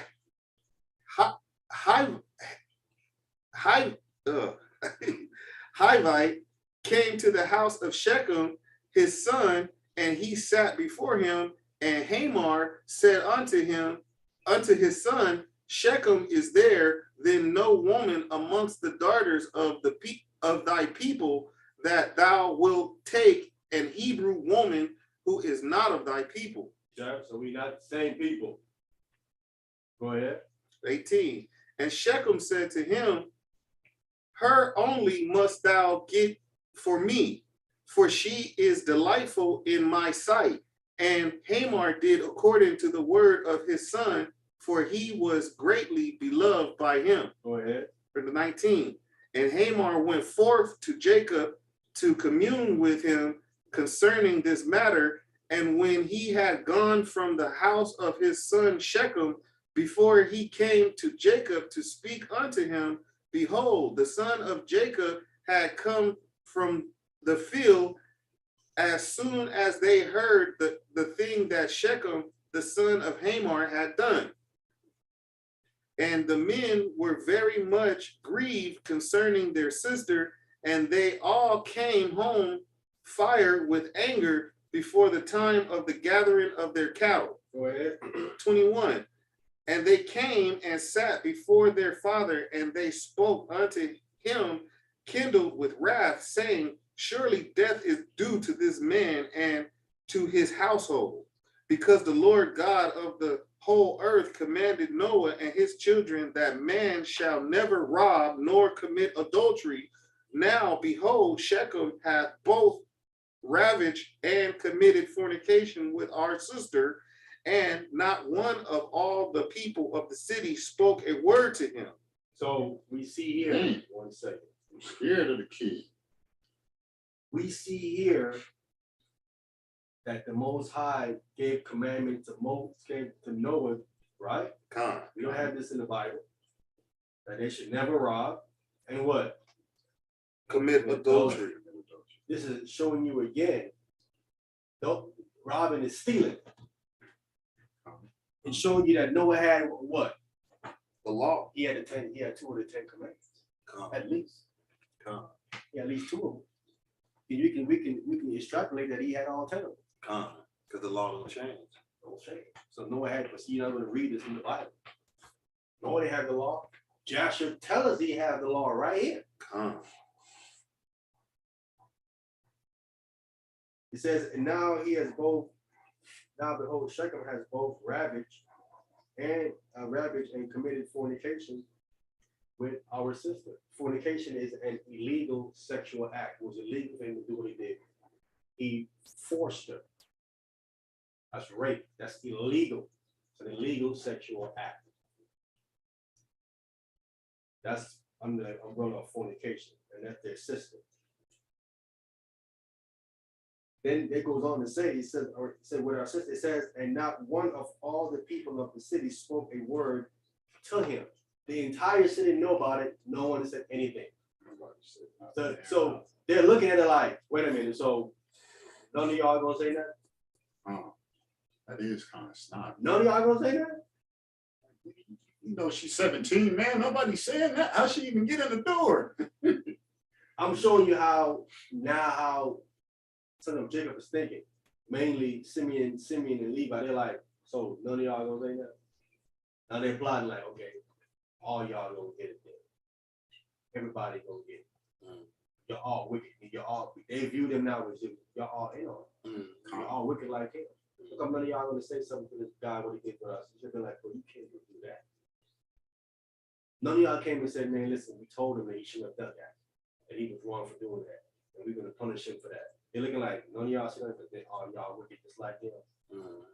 If he deserved to die for what he did, so do you guys for not saying anything. Again, it's important to speak up and say something, because people are going to view you as, oh, you are part of it. You ain't saying nothing, you must be with it. Yes, sir. That's why they want that councilman fired now. I understand it more. I didn't really tune on to it, but he's saying like, I just sat back. I didn't say nothing though. Like, I'm embarrassed on that part. Like, I should have spoke up. Like, really? You all with it, bro. You was Hey, right. I mean, that's your takeaway going to be like, you hearing all this racial slurs and you don't say nothing. It sounds like you have no problem with it. No problem. Right or wrong? Right. That's why you ain't saying nothing. It's abnormal. That's why they won't, well, now we want you fired. Because you sat there and said nothing. That's why. That means you're going to go do it again. Meaning when you hear things happening that's wrong, you're going to go sit there. We don't need no man like that on the bench. We need leaders who are going to say something and stop stuff when they're going on. We don't need no one that's not going to do nothing, just sit there and just listen and watch it happen. We don't need no man on the bench. You're not a leader, bro.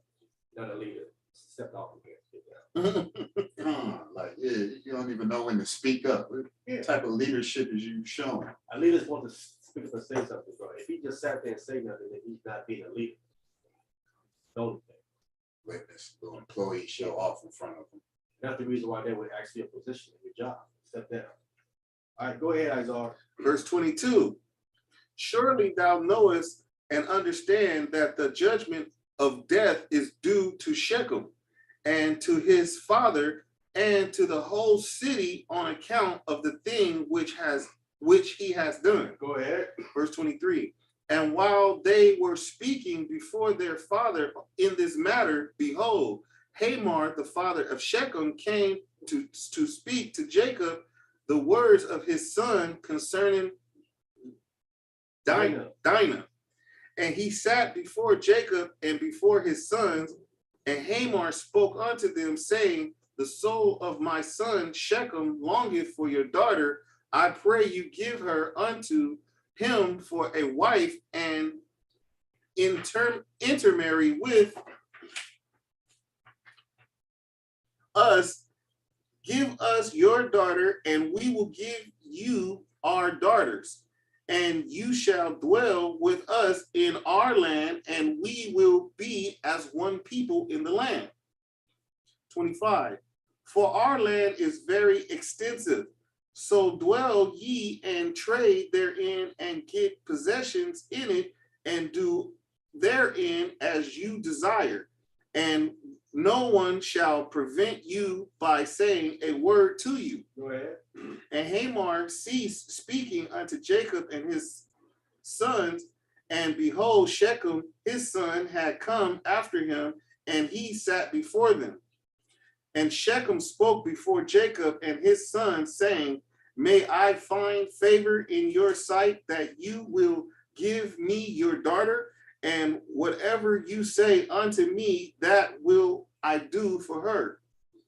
Ask me for abundance of dowry and gift, and I will give it. And whatever you shall say unto me, that will I do. And whoever he be that will rebel against your orders, he shall die. Only give me the damsel for a wife. So he said, oh, so you have this rapist that raped your sister right in front of you. They're looking at him like, brother, you don't know. If my father wasn't here, he would have killed you, bro. You tripping. All right, go ahead. Verse 29. And Simeon and Levi answered Hamor and Shechem his son deceitfully, saying, all you have spoken unto us, we will do for you.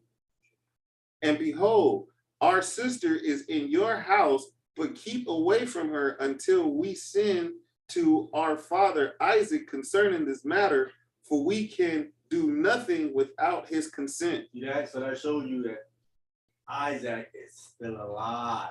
You don't get this from the Bible, just when you're reading about it. So they got to send to who? Isaac. Isaac is still the head of the family, even though Jacob is there, right? They got to send to Isaac. Isaac is more smarter than them. He's been through a lot, so he can advise them on what they need to do. But it said that he answered them deceitfully. Simeon and Levi answered deceitfully. So listen, she's in your house. Stop sleeping with her. Wait till we ask our forefather or forefather Isaac, and then we'll let you know. All right. Go ahead. Verse 31. For he knoweth the way of our father Abraham, and whatever he saith unto us, we will tell you, we will conceal nothing from you. Go ahead. And Simeon and Levi spoke thus unto Shechem and his father in order to find a pretext and to seek counsel what was to be done with Shechem and to his city in this matter. Yeah, a pretext is an opportunity. Mm. You're trying to find an opportunity where they can go ahead and get them. Go ahead.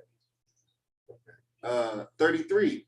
And when Shechem and his father heard the words of Simeon and Levi, it seemed good in their sight, and Shechem and his father came forth to go home. Go ahead.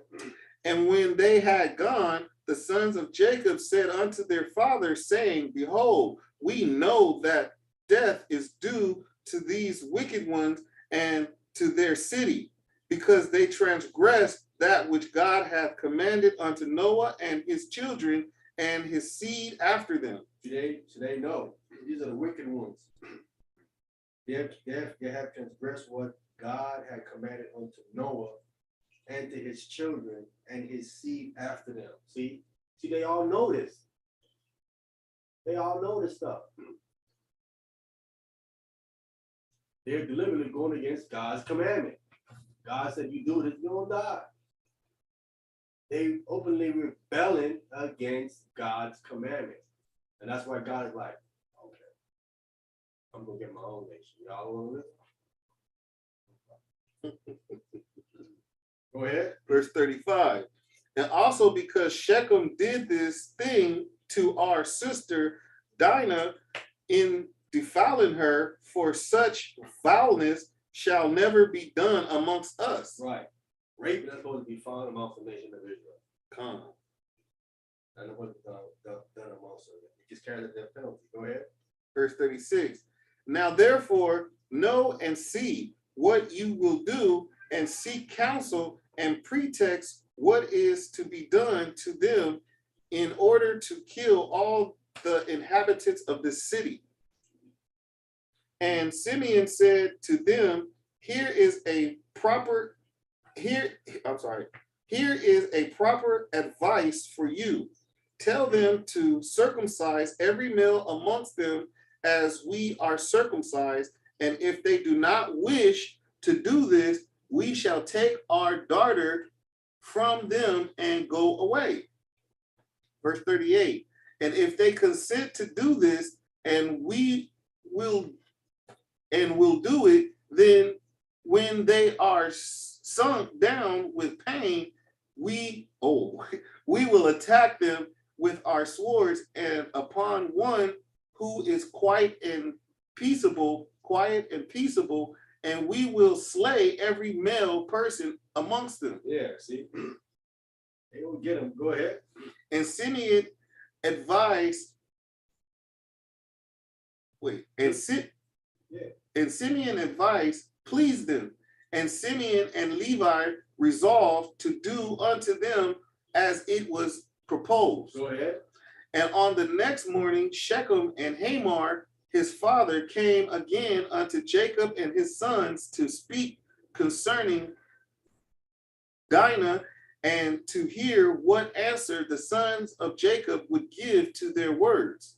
And the sons of Jacob spoke deceitfully to them, saying, we told our father Isaac all your words, and your words pleased him. But he spoke unto us, saying, thus did Abraham his father command him from God, the Lord of the whole earth, that any man who is not of his descendants that should wish to take one of his daughters shall cause every male belonging to him to be circumcised, as we are circumcised, and then we may give him our daughter for a wife. Go ahead. Verse 43.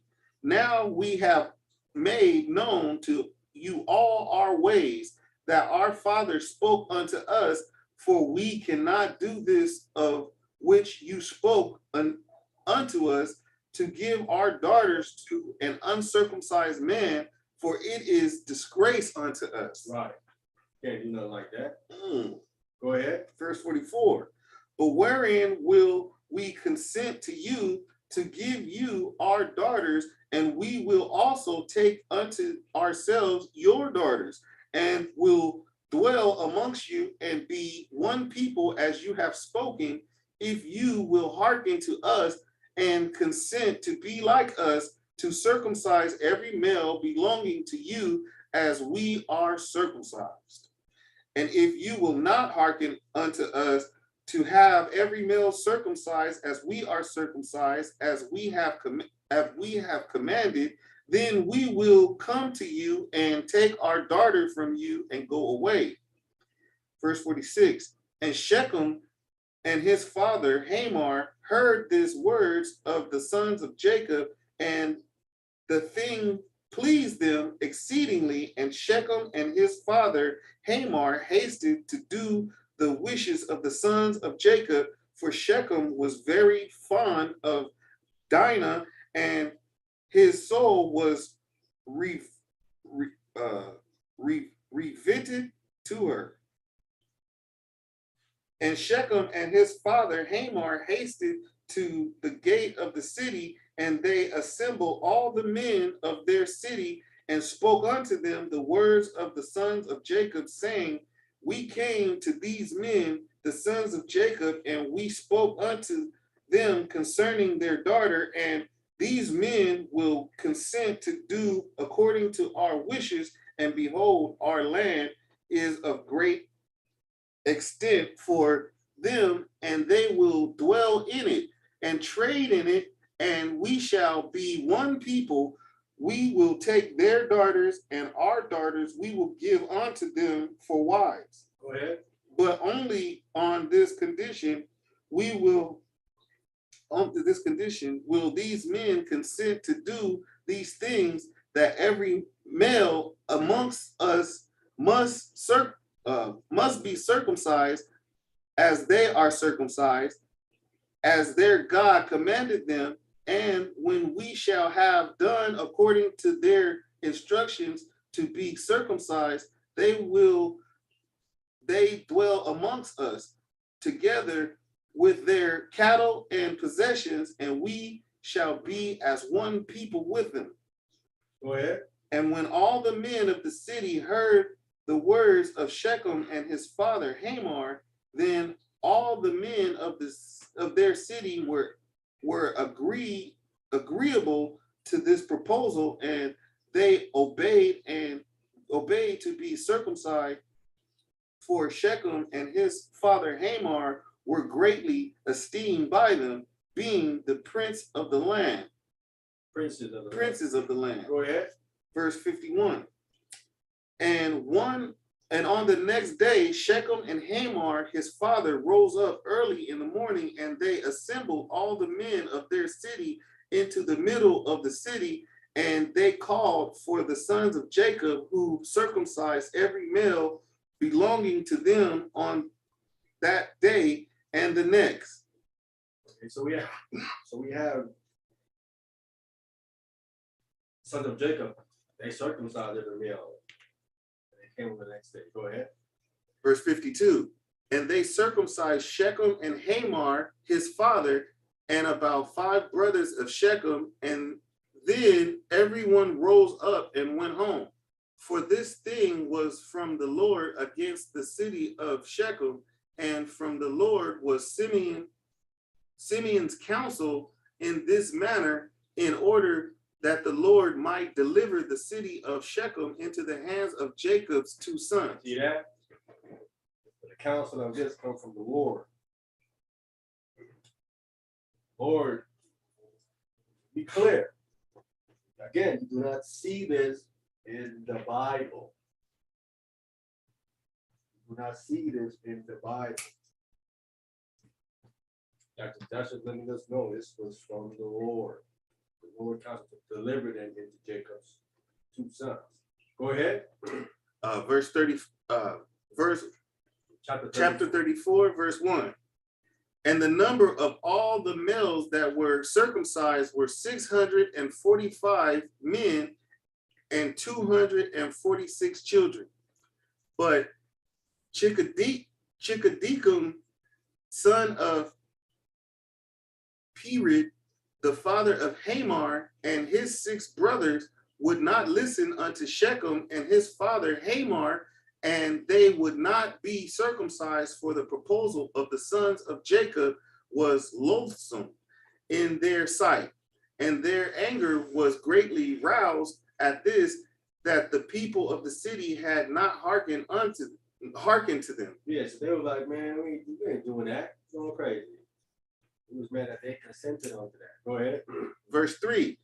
And in the evening of the 2nd day, they found 8 small children who had not been circumcised, for their mother had concealed them from Shechem and his father Hamor, and from the men of the city. So you had a little small 8 of them here that mother's hid from there. Go ahead. Verse 4. And Shechem and his father Hamor sent to have them brought before them to be circumcised, when Chickadicum and his 6 brothers sprang at them with their swords and sought to slay them. So they were crazy. They were going to kill these men, try to bring them to get circumcised. Go ahead. Verse 5. And they sought to slay also Shechem and his father Hamor, and they sought to slay Dinah with them on account of this matter. Yeah. Not playing. Go ahead. Verse 6. And they said unto them, what is this thing that you have done? Are there no women amongst the daughters of your brethren, the Canaanites, that you wish to take unto yourselves daughters of the Hebrews, whom ye knew not before, and will do this act which your fathers never commanded you? See that? They want to stick to their tradition of not being circumcised.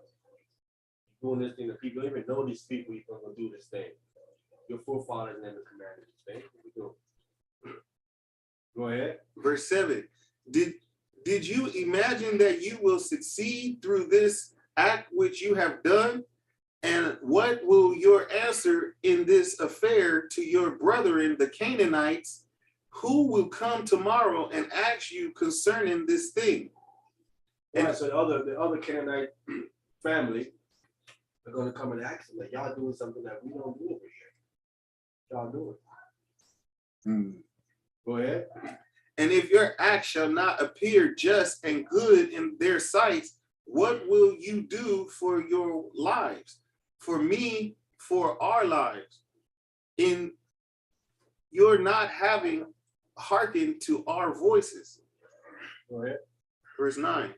And if the inhabitants of the land and all your brethren, the children of Ham, shall hear of your act, saying, on account of a Hebrew woman did Shechem and Hamor, his father, and all the inhabitants of their city do that with which they had been unacquainted and which their ancestors never commanded them. Where then will you fly, or where conceal your shame all your days before your brethren, the inhabitants of the land of Canaan? Now therefore we cannot bear up against this thing which you have done, neither can we be burdened with this yoke upon us, which our ancestors did not command us. Behold, tomorrow we will go and assemble all the brethren, the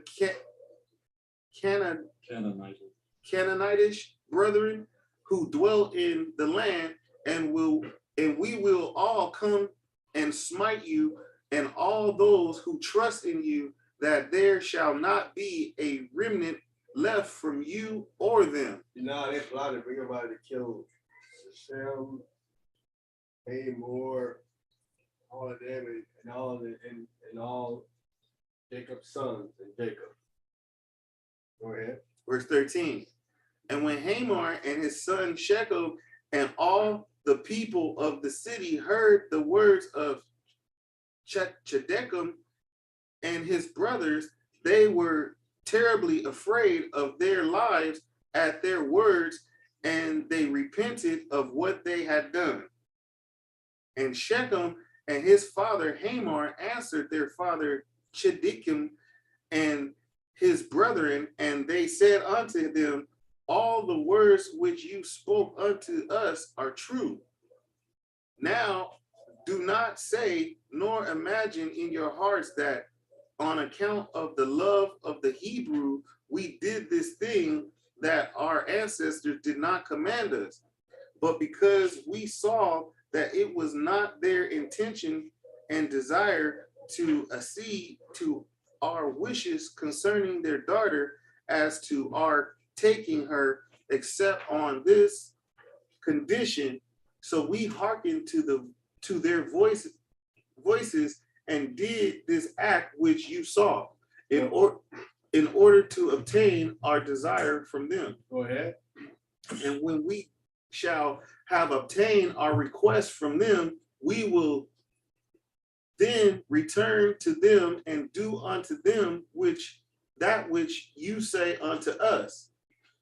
We beseech you then to wait and tarry until our flesh shall be healed and healed, and we again become strong. And we will then go together against them and do unto them that which is in your hearts and in ours. Yeah, see that? They plotting against them. So yeah, we're gonna do it, but after we healed and all that, we're gonna go get them. Go ahead. Verse 19.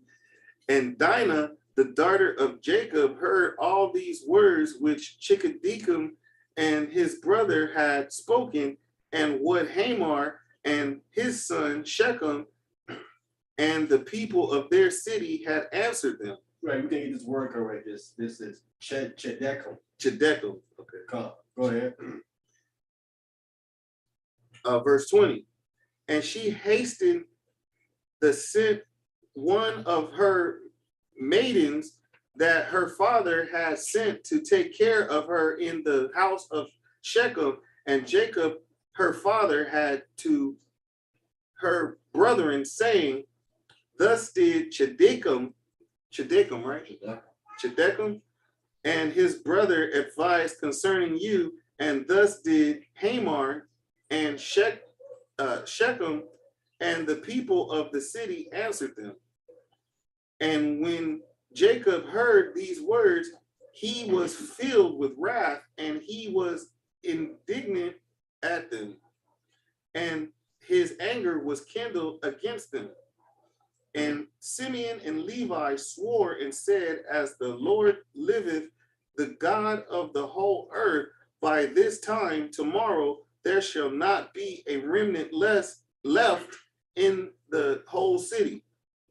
And 20 young men had concealed themselves who were not circumcised, and these young men fought against Simeon and Levi, and Simeon and Levi killed 18 of them, and 2 fled from them and escaped to some lime pits that were in the city, and Simeon and Levi sought for them, but could not find them. Verse 25, and Simeon and Levi continued to go about in the city, and they killed all the people of the city at the edge of the sword, and they left none remaining. 26, and there was a great consternation in the midst of the city, and the cry of the people of the city ascended to heaven, and all the women and children cried aloud. Go ahead. And Simeon and Levi slew all the city. They left not a male remaining in the whole city. And they slew Hamor and Shechem, his son at the edge of the sword, and they brought away Dinah from the house of Shechem, and they went from there. Go ahead. And the city of Jacob went, and The sons. and the sons of Jacob went and returned and came upon the slain and spoiled all their properties which was in the city and the field. They came out and just take the goods. They ain't gonna need it where they're going. Take over. Yeah, you ain't gonna need it where you going. Yeah, you gonna need it, right? Take it off your hands right quick. You understand? Help you out. Go ahead. Verse 30. And while they were taking the spoil, 300 men stood up and threw dust at them and struck them with stones. And Simeon turned to them, and he slew them all with the edge of his sword. And Simeon turned before Levi and came into the city. We see how Jacob's sons were valiant men as well. See how they was evil with their brothers, but when it come to war, these guys were warriors. 300 men each. Having this business. It was 18 of them came, 16 of them doing them, they ran in some lines. These guys right here are some warriors, man, fighters. They with the business. Don't go crossing now. They didn't play around. What's a lime pit? Like a green pit? Huh? What's a lime pit? I never heard of that. Yeah, lime is a pit of lime and stuff. They're hiding themselves. That's like acid, right? Huh? Ain't that like acid? No. They didn't kill themselves. It's just a little pit if you have lime in. You know a lime off the tree? Con. They have it in a certain pit. Okay. They put it because they're going to crush them when they get Oh, some. okay, yeah. Face them out. They would just Hide. underneath. Yeah. Okay. You know, there's natural lime pits that's like acid. Not that pit. Okay, I got you. It's It's Salakia brothers. Where are we? We in Jasher, Nathaniel. Page 72. We on page 72. We in verse 31. What chapter? We going 34. 34, verse 31. Okay, all right. Thank So they ain't playing, man. All of them was warriors, bro. Joseph wasn't around. He's in Egypt. These guys are warriors, bro. Even Reuben. All of them. When you continue to read this part right here, going the way down, all of them got into it. It got into the whole thing. Listen, it's just them fighting. They fighting a whole city. It's just them, it's their father, and their servants. That's it. That's all they had. And it was handling them dudes. So for these people, they couldn't beat these dudes. Miss some dudes they couldn't beat. They couldn't beat these dudes. Listen, these dudes are there, they fight with their wives, and they couldn't handle these dudes, nor their wives. God, there was on something else. Must have been the Moabites, right? It was a stalemate. They couldn't beat them, and they couldn't beat them either. It was a stalemate. You know what I'm saying? And that hurts even more sometimes. It's like, damn, we gotta go at it again. We at least need to see who. It's worse because they fighting with their wives and your wives are with you. They with their wives and they still stay made, still made you. You know what I'm saying? That means it probably shouldn't have happened. You would think that that's the women. The Oh, women are just as tough. they have to take control of it. Yeah. Because a lot of women, if we ain't at war, it's like, you men is nothing, y'all weak. We don't need y'all soon as war pop. We love y'all, you know, you handsome. Yeah. So the wives sitting there fighting for the land too. No.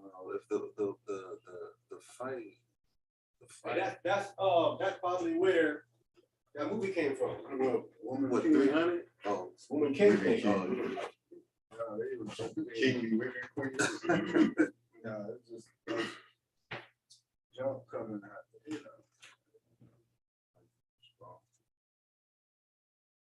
Same thing with the Black Panther, their little group.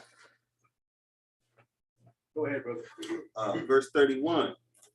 And they took away their sheep and their oxen and their cattle and and also the remainder of the women and little ones.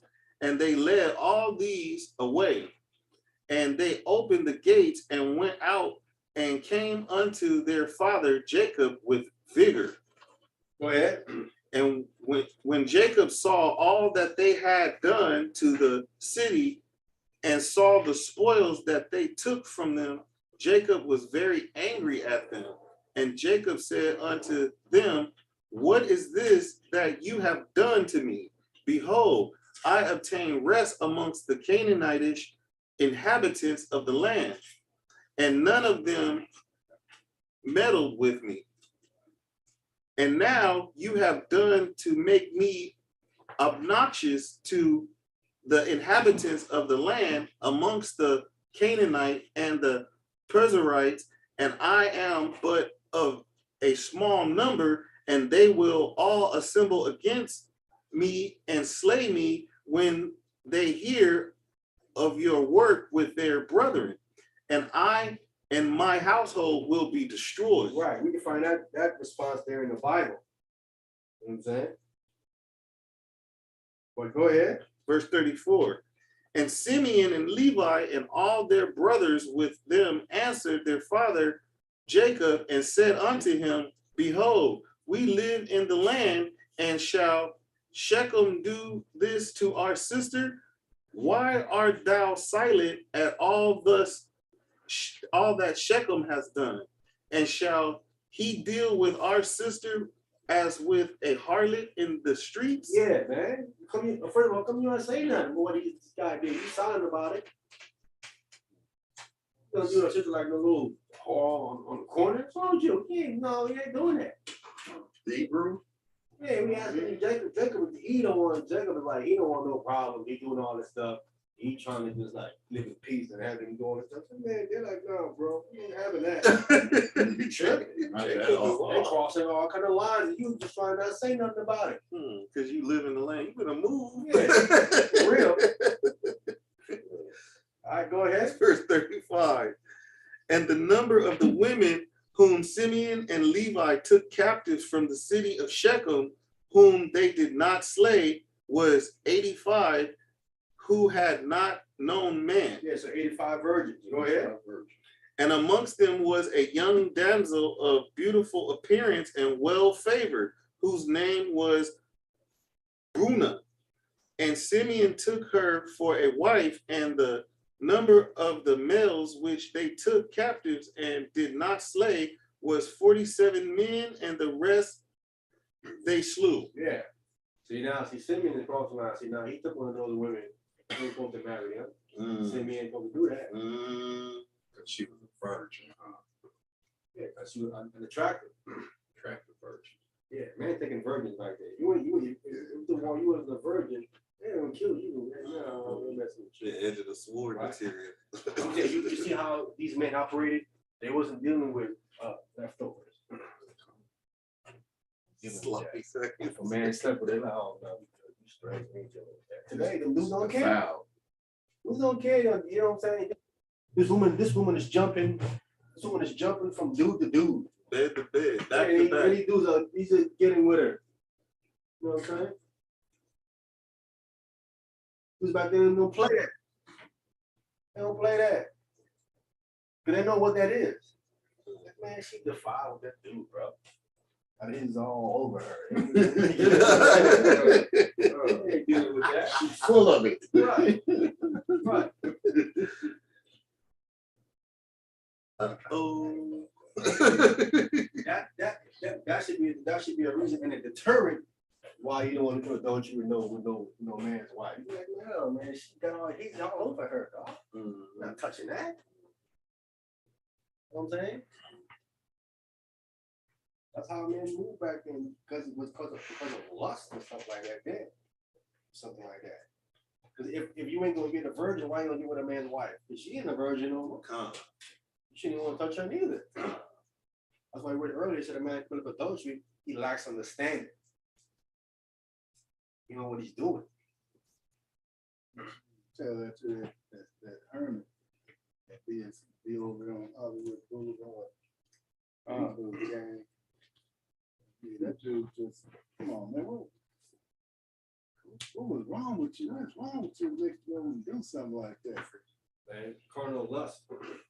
So in other words, man, it's just a bunch of, the way I look at it, brothers, the rest of the brothers, probably cool, but him, no. I think he's just playing the game. That's just what it is. And he got caught, now he got to pay for it and stuff. Because every time you see him, you don't see the wife from Long Beach or Compton around him no more. All right, go ahead, brother. Reading that good book of Joshua. Verse 37. And all the young men and women that Simeon and Levi had taken captive from the city of Shechem were servants to the sons of Jacob and to their children after them, until the days of the son of Jacob going forth from the land of Egypt. See that? But they were servants all the time we was in Egypt to them. All the time we was in Egypt, they were servants to them. From that time, they took them down into Egypt and they were servants. These people became servants to them. Prisoners of war. Serving all the way until Jacob going forth, to the sons of Jacob going forth from the land of Egypt when they was exiting. Right? When they were exiting. These were Canaanites. So we see here there's Canaanites among the children of Israel, even before we went into Egypt, and even when we came out of Egypt. But they were servants. They were servants. So now I'm gonna use this right here to show the people, because remember when we came on last time, I was reading about the hewers of wood and hewers of water. And they were claiming how that these people, they said I was wrong. Right. And the people came after it in Joshua's time. Yeah. This verse is telling you right here that they had these people there all this time. Right. With them. They were servants, mean there was hewers of wood and drawers of water. Like I was telling them, these people was there. They were there in Moses' time. Now, Joshua is detailing these other people with the same thing. They became servants too. Hewers of wood, drawers of water, servant. But they had these people there. These were Canaanites. They cannot be a part of the covenant. Because they already rejected it. Yeah, but they're not, the Most High wanted people dead. They're not prisoners of, is your prisoners of war part of contract that you made? Of course not. Of course they're not. Not ever. That's a funny question. I'm calling they're prisoners of war. We just read it. Wow. You had these people, these servants that was there, and you had the mixed multitude also that came out amongst them, right? But the mixed multitude, they died in the wilderness. Did they not? But these servants were still there. These was the one that was speaking of the hewers of wood, of drawers of water in Moses' time. It's these people right here. They came out, I don't know what I'm talking about now. You don't know what you're talking about. All right, go ahead, brother. Verse 38. And when Simeon and Levi had gone forth from the city, the two young men that were left, who had concealed themselves in the city and did not die amongst the people of the city, rose up, and these young men went into the city and walked about in it, and found the city desolate without man, and only women weeping. And these young men cried out and said, Behold, this is the evil which the sons of Jacob, the Hebrew, did to the city in their having this day destroyed one of the Canaanitish cities, and were not afraid of their lives of all the land of Canaan. Okay, hold on. See, we can stop there because we got the gist of what they did. Of course, they're gonna come and try to attack.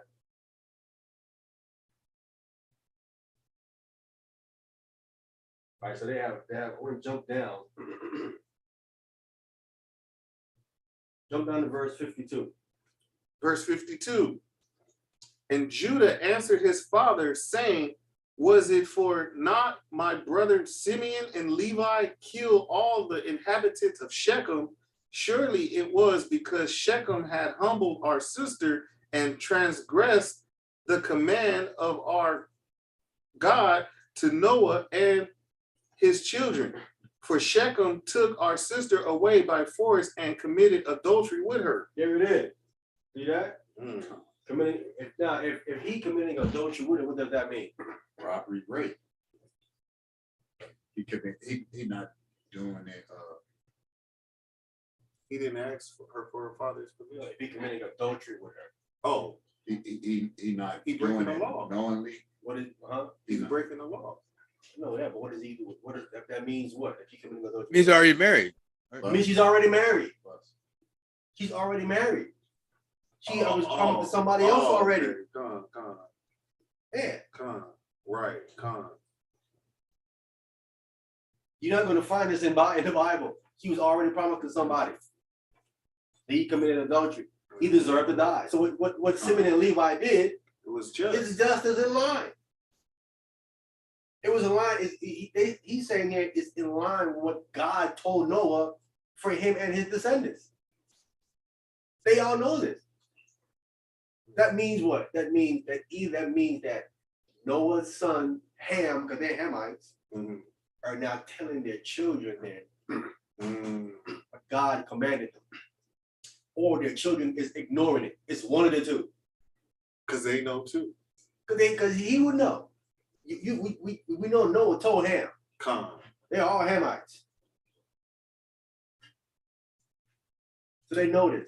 he probably told Canaan Huh? for that time. I'm saying, He probably if- told if- Canaan. right. He's telling them. This is something that they know what he knew what he was doing. He did it anyway because you are the strangers in our land. If we want something from you, we just gonna go take it. Because you the strangers and this is our land. Right. Plus we outnumber y'all. We're like a little smaller little group over here. We ain't worried about y'all. If I see something over there I want, I'm gonna go take it. This is how Shechem is moving. He saw Dinah and he said what? He took her by force. Right. And forced and raped her. But he did, so that means he doesn't care that she had a prior contract. Yeah, he don't. I mean, first of all, he doesn't respect Jacob or his brothers or his sons. He didn't respect y'all. Period. To do something like that. Just move like that. He in his land. Hey, he's not do what I want to do with you. Well, Jacob's son was like, "What? Yeah, right. Me, the land? No, you ain't doing that." Right. Where we at? To them, they see he didn't know he did something that was already called him Cause life. He of didn't even know he was when he did that. He was dead. He was dead. If they wasn't killed by Levi and Simeon, the Most High gonna put him to death. What he did, you know, doing what was wrong.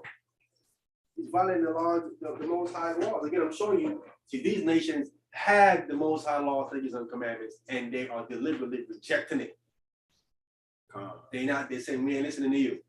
We ain't doing that. We're not doing that. So God is not raising up a nation for himself. But the difference between us and them, because we did the same thing, we was breaking his law, statutes, and commandments too. But God made an everlasting contract with us, which we see none with them. There is no contract with them at all. And it is the contract why we're still here. That's why when these Christians talking about you're under the law, anyone claiming that under the law need to shut the hell up. Because without that law, we'll be dead. It is the contract while we're still here, along with the Most High's mercy. It is that. It's an everlasting contract. All this garbage about not under the law need to die. You don't know what the hell you talking about. We're talking about wiping us off the earth as Israelites. This has to be done. That's why he cleared out them other nations. He said, go in there and clear all of them out. All 7 nations. God wanted all of them dead. Kill them out. If it wasn't for our forefather, Abraham, Isaac, and Jacob, who God liked, you like us, man, I like you, God, you guys follow me, I like y'all. I'm sure y'all descendants after God. And it's always because of Abraham, Isaac, and Jacob that God always remembered his covenant. Because of Abraham, Isaac, and Jacob, I'm not going to completely wipe you out. Because I'm going to clearly wipe you out too. That's why we always got to give props to Abraham, Isaac, and Jacob.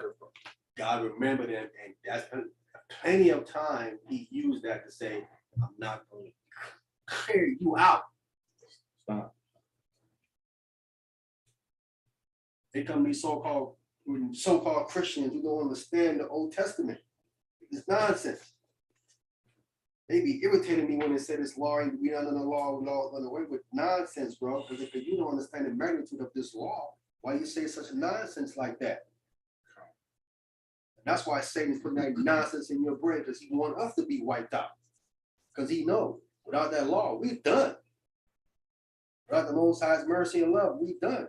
Wasn't for Abraham, Isaac, and Jacob, we're done. So would you say like the other nations are trying to influence us to go opposite of the law? Like we don't need it. So All the time, brother. All the time. All the time. Everything the law said to do, they trying to say, man, you ain't gotta do that, man. yeah, you can eat We bacon. ain't on that. You just try to die under the law, kind of crap. That's why no race, the culture, nobody like intermingling, because it's always the outsider with the complaint or saying do this, and it don't affect them. They always come up with something that's different from what they've been doing. They're looking at it as like a cancer from the outside that comes in, and it's gonna poison the community. Do you know there are communities right now in different places on the earth where the leaders of the community will not let any kind of religion in. They believe in no kind of God or nothing. They said, no, you ain't bringing that in here, because we know we lived out there with y'all. This community here is not none of that. We not bringing that stuff in here. You ain't gonna come corrupt us. There's no religion in their community at all. They just live a simple life off the earth. They eat fruits and vegetables off the earth. They live very simple. They know nothing about no religion, nothing like that. And they say that's poison. You're trying to poison us. We all want your division in here, and this against that one. They don't do that. They say they all listen to what we're saying, and we have no problems over here. We don't need your religion. Keep that crap. And the Bible even say that. The Bible says there's going to be people on this earth that's not going to know me. He said, but they're going to have to know me eventually. But I'm giving you the reason why they don't know him, because these people that's over the community, they lived in the world, and they know they're like, no. We saw that corruption in the world based on religion and all that stuff that's going on hundreds of years. And now we're going to have a community where we don't have none of that in there. And they find a way to move it, but eventually they're going to have to bow down to the Most High Christ. But God is like, I see what y'all doing is wise. When my son come back and set up, y'all gonna have to now bow down though. Because he's bringing harmony and peace under my law and commandments. Y'all have to bow down to that. He's not bringing religion. He's not bringing that nonsense, that Christianity, not lies. He's not bringing that. He's bringing y'all the true worship. I could have to worship me because I created all this. I have been seeing how certain Christians been moving lately. Ooh, is that just the title name? That's why I say they're so-called. They're not Christian. So-called Christian, bro. They're not Christian. That's why I think they're pagan. They're not really Christian, bro. The original Christians kept Torah. Come. How can you be a Christian and you don't keep Torah? And the first ones did it. So would you, because you changed it, what they were doing now? If you changed it, then you're not them. You can't call yourself Christians who are keeping Torah and then you're not keeping it. How are you a Christian? Right. You're not a Christian. And you doing away with the laws. Yeah, you're not a Christian. I noticed in the Jasher, it says the God of the whole world. He's the God of the whole world. But that, they don't refer to him like that in the Holy Bible, do they? Yeah, we just read it earlier. The God of all the spirits of the world. You were just reading it in the book Makes of sense. Numbers. Makes sense. Is he the God of the whole world? Yeah, but they more refer to him as the God of the Hebrews. He is So the God of the Hebrew. Khan, He's also the God of the whole world. Khan, But he has just chosen, he have one chosen nation. Khan, Right? And they have idols. Khan. Okay, Khan. Oh, that They was, worship, like I said, that's it right there. Mary That I'm was it. showing you that these people know about the Most High God, the one true God. Khan, They know about him. Khan. But they're listening to Satan and the fallen angel. They're not going to listen to him. They don't want to listen to him. That's the God of this world. They're blatantly refusing to listen to him. Mhm. God is like, no problem. No. You'll die. But he's saying, I'm gonna have my own people though. Khan. Jacob.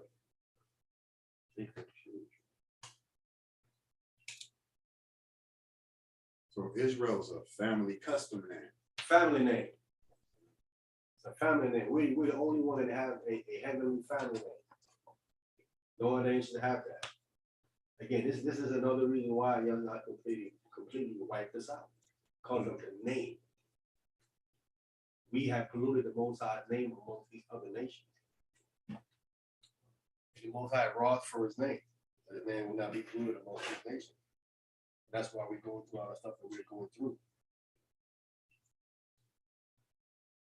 Okay, so we got that. You read verse 52, right? Khan. Okay, read 53. That'll be the last one, I think. There'll be the last one on that, then we can wrap it up. You want me to read 52 again? 53. Okay. I'm not sure if I read 52. You did. I did? Okay. The book of Jasher, chapter 34, verse 53. And Shechem did all this evil, and not one of the inhabitants of this city interfered with him to say, why wilt thou do this? Surely for this my brother went and smote the city, and the Lord delivered it into their hands, because its inhabitants had transgressed the commandment of our God. All right, so we have that. That's the verse. No. Go ahead. Is it then for naught that they have done all this? That's the end of it. Yeah. So in other words, what Simeon and Levi did was not for nothing. They transgressed the laws of our God. And they did transgress what Noah gave to his 3 sons to give to their descendants. And I mean, he said, like, listen, you gotta know this stuff. If they would have came and did that to them, it'd have been the same situation, right? Con. Grab one of their daughters, forced her and raped her like that, anything like that. That dude deserve death. And they right here, we could get them. Common courtesy, man. Oh, death, revive them, and they do them in again. I want to get the last verse I told you about. Let's get Jasher 39, verse 5. This is page 82. Page 82. Joshua chapter 39, and get verse 5. Joshua chapter 2, verse 85. 32. 39. Joshua chapter 39, verse 5. And it reads, and the men of Arbalam went out with their wives to fight with the sons of Jacob. These men, they went out with their wives to fight. They didn't go alone. Go ahead. for their wives were experienced in Their battle, wives were what? experienced in battle, Wives had battle experience. Go ahead. and they went out about 400 men and women. Got 200 women. Went to fight against the sons of Jacob. Wow. Battle experienced women. These Canaanites. Yes. These are this is all kind of Canaanite, all the families of Canaan that came against the sons of Jacob. The Hivites, Perizzites, all the kind of called all of them. They're like, hey man, these guys over here stripping. They called all their brethren, all the ites. You know what I'm saying? They call all the ites. The mighty ice. All the ites against them. The fight against them, man. And these group right here from Arbelon, they brought their wives with them. Wow. Listen, Jacob couldn't, they couldn't beat these dudes. They had to pray to the Most High. It was a stalemate with their women. Wow. Stalemate. Couldn't deal with it. I don't understand it where you like that movie probably. Of that movie, sprung right? from Yeah, here. spring from that, right? But the movie was the story. They don't give you the whole story. But the reason why it was like that is because the men, there was few men left. But a lot of them was the slavery. Mm-hmm. Saying? A few of them went to slavery. Hold on, give me 1 second.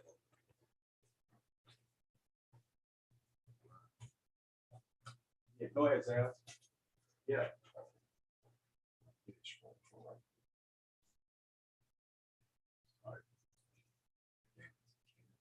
Africans already. They got their African marks over there. They got some stuff over there. They can get out.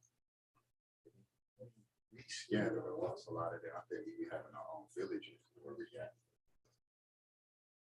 We scattered everywhere. No, I think that saved the world. Or it's not being scattered everywhere. But well, anyways, even though we messed up, we deserve to be scattered. Yeah, man. So they left all that stuff out with that movie. That the men was few. That's why there was so women going to the war, because they was part of the slave trade. It was going to other tribes and conquering them and selling the surplus slave. They kept some for themselves. But they sold all the surplus slaves to Edomites who would come for different things, right? Mirrors and stuff they don't know nothing about. They sell slaves for that kind of stuff. And we see that kind of condition in that movie, Shaka Zulu. That's people in slave that was running from slavery. It was in this area where they thought they was treating them. They thought they was saying, well, these are wandering Hebrews instead of Africa. That's what he called them in Shaka Zulu. Right? He took that Hebrews. They took it out. God still got it. It's in there. That he was looking for the tribe of Hebrew. He And said other these African people was here, telling them. because when he was talking, he mentioned Shaka. It was like, ooh, oh, y'all know that name. And he was like, who are these here? He said, these are the wandering Hebrews of Africa. That's what he called them. But they was all chained up, getting ready to go on the ship. He used to take care of their wounds and stuff, preparing them to go on the ship to be sailed over here to Esau. That's what that scene is showing. That Esau, yeah, it was captured, brought over there. And some of them had wounds and stuff. Pretending to some of them wounds. So Shaka, what he was doing? Shaka was trying to take over the whole continent, the whole country. He kept attacking other tribes and enslaving them. Anyone that didn't want to put out his rule, he would put you to death. The entire village, everybody. He would put you to death. And anyone that had wronged him when he was young, y'all all dead. He killed them viciously. He oh my God, he was vicious. He didn't play at all. Pray you didn't wrong him when he was young, because he remember you. You dead. So you run your whole family, he'll kill all you out. He kind of remind me of like a Nimrod type of spirit. Would that be accurate for him? Kind of, but he's ruthless, bro. Shaka was ruthless, man. He was a military leader, smart, but he was all same time. He had no mercy. He had no mercy at all, bro. Well, I think his Genghis Khan had a quote like that. He said, "There must be a God in heaven, because why would he create a man like me to dish out vengeance, or he said like he said punishment. He said, I'm an instrument of punishment. And he is like, and I love punishment. And he was like, that's how I know there's a most high, because it wouldn't be no need for me if there wasn't a most high. He was like, I see punishment come through men like me. Satan come through man like Uh-huh. See? Yeah. you. Can't just come. Yeah. Let's go back to Genesis 49. We covered why he their cruelty and what they did, and now we gotta deal with their scattering real quick. Come. Genesis 49. Come. Verse chapter 49, and let's read verse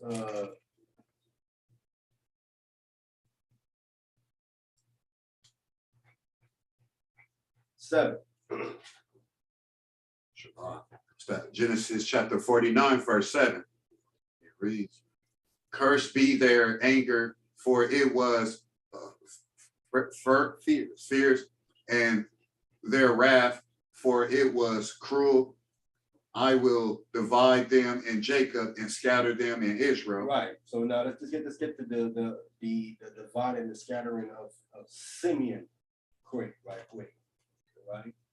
Let's get that. So let's get Numbers chapter 1, verse 22 and 23. Let's get this first, get their number, the number of Simeon.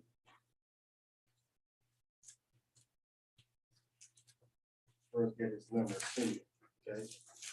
Might be the last, so we're gonna deal with them, come back and deal with the rest like the last two sons.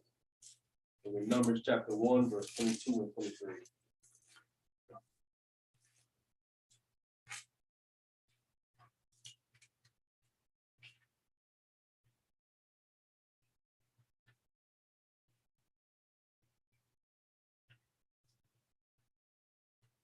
Okay, who got that? I got it.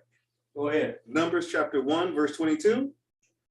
Of the children of Simeon by their generations, after their families, by the house of their fathers, those that were numbered of them, according to the numbers of the names by their polls, every male from 20 years old and upwards, all that were able to go forth to war. Those that were numbered of them, even of the tribe of Simeon, were 59,300. So in 59,300 we have there of Simeon at that time when they were numbered. All right, let's get Numbers chapter 25. Numbers 25. So they got verse 1. Number chapter 25 from the jump. And Israel abhorred in Shittim, and the people began to commit whoredom with the daughters of Moab. They began to be whoredom with the daughters of Moab. Okay, is what they started to do. The daughters of Moab. When you read this in the book of Jasher, right? Matter of fact, we're gonna get it. Let's just get it real quick. Ooh, we gotta get that one. Let's get Jasher chapter 85, verse 52. Jasher, the 85th chapter. Let's get it real. Let's kind of show you what they do. Jasher chapter 85. Right? We're gonna start at verse 52 down to 63. So we ain't gonna read too much of it. We're gonna come back to the story. Just want to get what they did right here. We can get an understanding of a more deeper background of what they did, because the Bible doesn't illuminate it like Jasher does. Okay. Right. So That's on page 107. So this, yeah, come on. So 85, 170, we're gonna start at verse, I don't want to do it from there. It's gonna be, we're starting at verse 52, so I'm gonna be on page 172.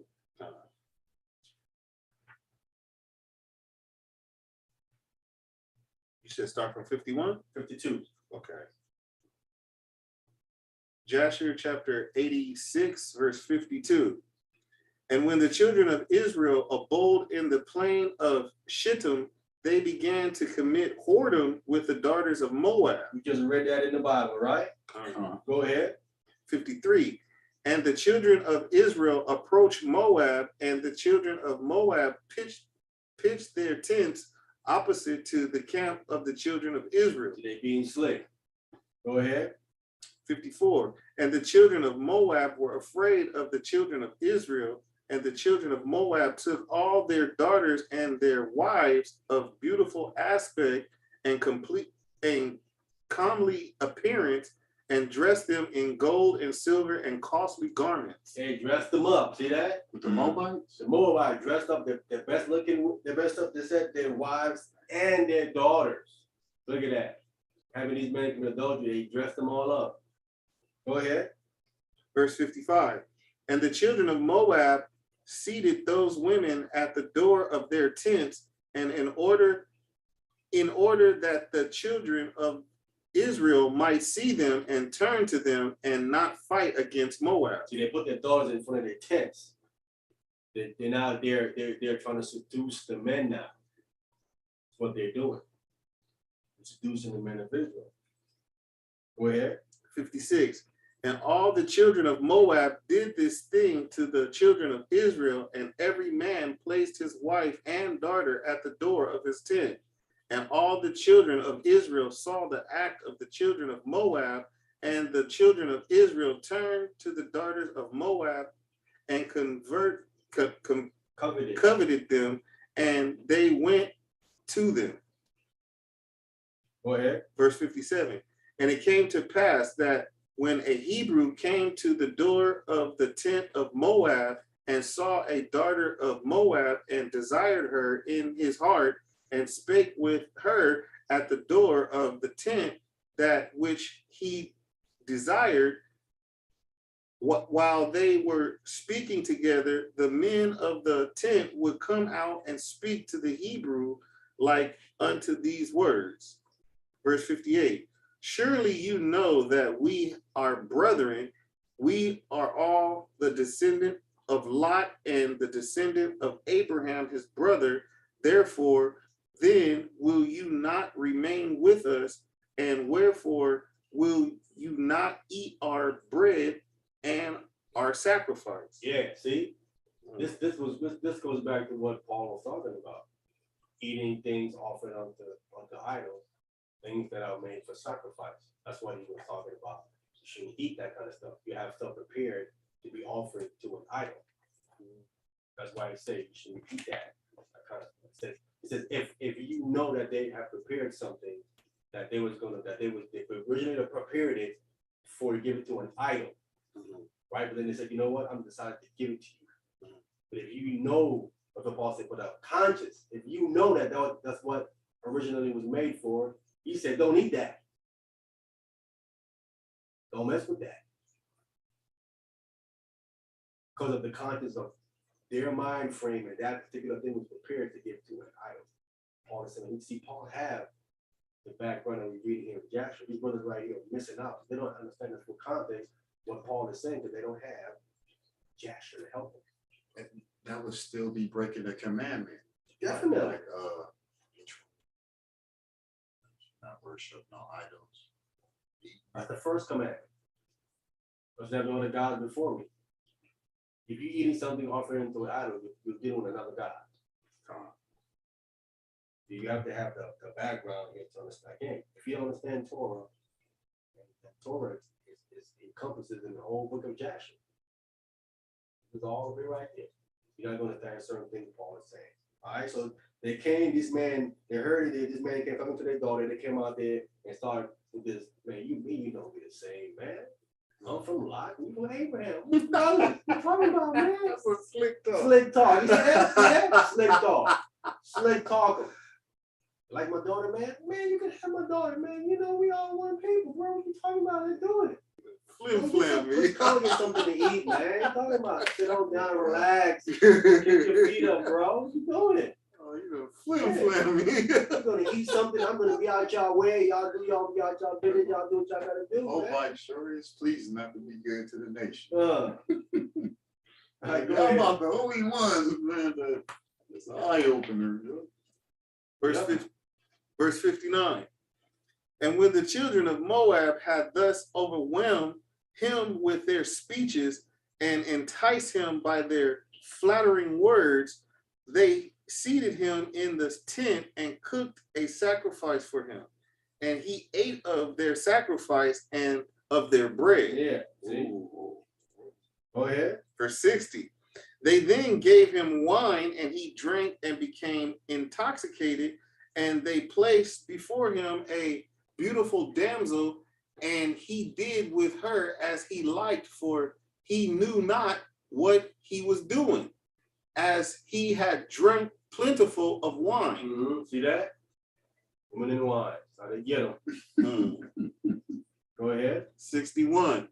Thus did the children of Moab to Israel in that place, in the plain of Shittim, and the anger of the Lord was kindled against Israel on account of this matter. And he sent a pestilence among them, and there died of the Israelites 24,000 men. Ron, come. Go ahead. Verse 62. Now there was a man of the children of Simeon Of who? Simeon, who we dealing with right now, the man of Simeon. Go ahead. whose name was Zimri, the son of Salu, who connected himself with the Midianite Cosbi, the daughter of Zur, king of Midian, in the sight of all the children of Israel. We're gonna read that. We're gonna read that right here too. And Claire, you're gonna get more information, and that's why, again, that's why you need both books. See, Mm-hmm. you don't have that detail right there in here of the connection with the Bible has it. And then this goes into more detail that the daughter of Zur, she was the king of Midian that he was messing with. The king of Midian. All right. I mean, the king of Midian. Go ahead. Verse 63. And Penias, the son of Eleazar, the son of Aaron, the priest, saw this wicked thing which Zimri had done, and he took a spear and rose up and went after them, and pierced them both and slew them, and the pestilence ceased from the children of Israel. Yeah. Wow. Let's go back to the Bible now. So we have a little more detail on what they did. Was up there and shit that was tricking the Israelites and the women out there. Let's go back to Numbers 25. Oh, let's slick up. Slick.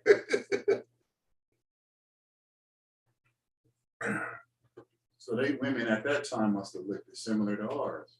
And then it like, They we from a lot. bros. They from a lot of Abraham. You know, they similarly kind of look the same. You know what I'm saying? But they come from incest.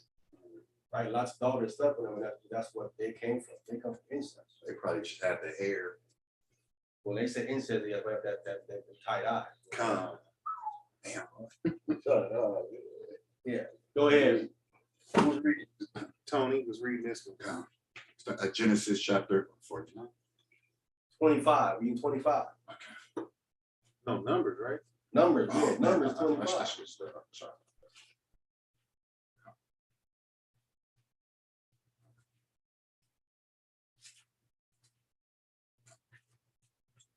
Numbers 25. Huh. Verse, Chapter 25, reading verse 2. Isaiah, I want you to get Psalms 106 and 28 for me. Hold that.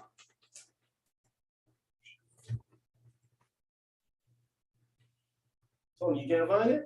no, I'm at it. What verse? 2. Okay, it's Numbers chapter 25, verse 2. It reads, and they called the people unto the sacrifices of their gods, and the people did eat and bow down to their gods. Okay, that's all. You have that? You said 106 and 25? 28. 106 and verse 28. They joined themselves Okay, together. call the book out. Psalms chapter 106 and verse 28. They joined themselves also unto All PR. Baal Peor, and ate the sacrifices of the dead. Yo, who? The sacrifices of the The dead. sacrifices that they were eating was sacrificing of the dead. Dang. Sacrificing of the dead people. This is what they was doing. So it was in cannibalism. Huh? It was in cannibalism. No, not eating dead people. They were sacrificing of the dead people for them to do something for them. Man, get a They, meal they, to were, it. they were worshiping the dead. And that's what they do in Catholic. They're saints, Mm-hmm. right? Come, They burn candles to them and all that stuff. come. Before that, it was actually bringing sacrifices to these people, gravesite and all kind of stuff. Wow. Sacrifices to the dead. Like they're gonna get up and eat that stuff. Or to their statue. They tell you're gonna come in there and actually come alive and eat the food they put before the statue. Yes, sir. It's a motorcycle gang that does that. Does what? That's what you just said. What? Food offering to the dead. They like somebody, like one of their They friends. bring food to the graveyard? Nah. Like let's say for instance somebody died Uh-huh. and they come in a club or gang. It's a Puerto Rican motorcycle gang. They call it Mongos. And they'll leave it on the shrine and have the dude's pictures everywhere and they don't touch it. But what they do, they would drink, they would spit on it. Wow. All right, Tony, let's go back. Okay, come Numbers 25, you know, in verse 3. on. Numbers chapter 25, verse 3. And Israel joined himself unto Ballard, Baal, Peor. by all Peor. Yeah, see, you join, see what you happen. See, you join yourself, meaning what? Now you under that guy. Now you starting marrying that God by doing that. See that? Now you're an adulterer. They deal with another God and the Most High. You join yourself with another God. That's adultery. Again, this is showing you on a spiritual level, you can't have two gods. On a carnal level, you can't have two what? Wives. Two wives. Right. Showing you right here. It's the same thing. Right. But carnal-minded men who not be led by the Spirit don't even see that right here. It's all over the book. You can't have two wives. Ooh. Yes, sir. And God don't have two people. You don't. He have one people. That's But you have the crazy, extreme, crazy ones who say God will have two wives. But the kingdom was split. con. I said, so God have his wife is split in half. I said, if you want two wives, then cut your wife in half then. Wow. No, you didn't. What I told him. Because they think they slick, bro. Ooh, that was that was Cut your just wife as in half then. slippery. That's what happened. I said, God don't have two wives. Yes, you do. No, they came with Southern Kingdom. I said, brother, you serious? That's still Your kingdom one. was split. That's one thing. It's one nation. He talking about, I said, it's one nation. You tripping. It ain't two nations, it's one nation. I said, you cut your wife in half and you have two then like that. That's what happened. Well, you have to shut up after that. Go ahead. Because then what would you do when he put the nations back together? That's what I told him. Ooh. I told him. Of course, he couldn't say nothing, but because you want to get crazy, as if you want two wives, you have to cut yours in half, like God did. You split the nation, he split the nation in half. That's a good comeback. It'll serve that ball right back over Yeah. the net. God said, "Sorry, yeah. You ain't slick." You said they say the craziest thing you have to have two women, bro. That's how crazy they are. Yes, sir. So where they get this Southern Kingdom, Northern Kingdom from? Where they get it? Who come up with that? As far as what? As far as them being, one kingdom after Israel and Judah. When it was split, you know what They I'm saying? split. Yeah. God split the nation up because of what So, Solomon but they did. don't, but does it say Southern Kingdom and Northern Kingdom in the Bible, or it just said Israel and Judah was split? Northern Kingdom, Southern Kingdom. Well, they do say it, but Yeah. God don't have to, man. Not just the extreme stuff you would hear when people want to be wicked, bro. Wow. They would say anything that's crazy without he even thinking on his head. Wait a minute, man. That there's still one nation. And plus, they're gonna put them back together again. They're gonna become one nation. it becomes Israel, all Israel, All right. right? God. One. They're gonna become one again. And the Most High know how easy we get confused. He ain't trying to confuse us. He like, no. It's these dudes right here. Right, Yeah. right. I'm just showing you just how when you have that wicked mindset, you look at that and think that that's two wives. Not knowing that that's not two wives. That's the same nation. It was just split. That was it. It was Yeah. split. And it was, the split is temporary. It's a temporary split. Plus, you also had people from the Northern Kingdom that came down to the Southern Kingdom. A lot of them came down to the Southern Kingdom and were staying there. They left there and came down because they stuck to the Most High. Who was that? On the phone, it's online. Oh, yeah. That's for you. I would have got it. No, that's Yeah. Come on. That might be that pipe from the neighborhood. Hello? No, I still don't know.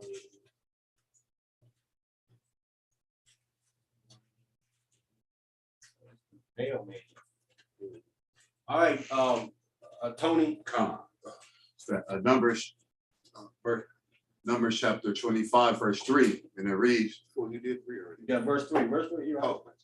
and Israel joined himself unto Baal Peor, Baal Peor. Baal Peor, and the anger of the Lord was kindled against Israel. Go ahead.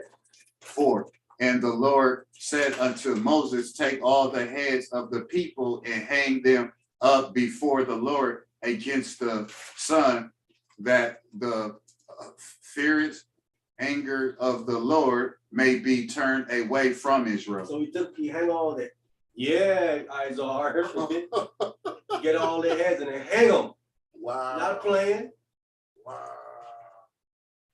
You committing a don't say death sentence. Go hang them. Hang them high. All of the heads of the people. The people went over there and did all that stuff. See, it wasn't. See, don't get it like it's all Israel. See, when a few Israelites do something, the text would say Israel, because they're Israel, Okay. but it isn't every single Israelite. It's the heads of the people that are doing it, Wow. right? Because the lower guy like, man, I got my wife. I ain't going over there. You go over there. You go over there. That's stupid. Okay. And he would go over there because I'm the head. I'm the head of the tribe. I'm famous. And that's usually what happens. It's always those ones who are at the top that's doing this nonsense. So the Lord like, man, hang these clowns, bro. He told Moses to do this? Yes. Hey, it's Lock it, brothers. Hey, I'm about to slide over. I'm about to come over there. Come. When they broke when they was making the calf in the wilderness, Moses had to come break the commandments on the. Deal with them then too as well. Yeah, go ahead, brother. Verse 5, Numbers chapter 25, verse 5.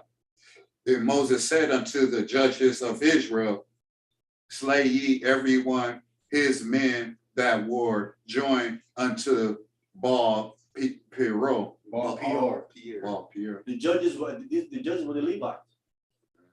They were the Levites. Remember? Ooh, The yeah. same one they used last time when they built the calf was the Levites that slew those 3,000 men and these men here again. Slaughterhouse. Yeah, the judges were the one that gave the orders, had the law and all that. So that's who it was back then.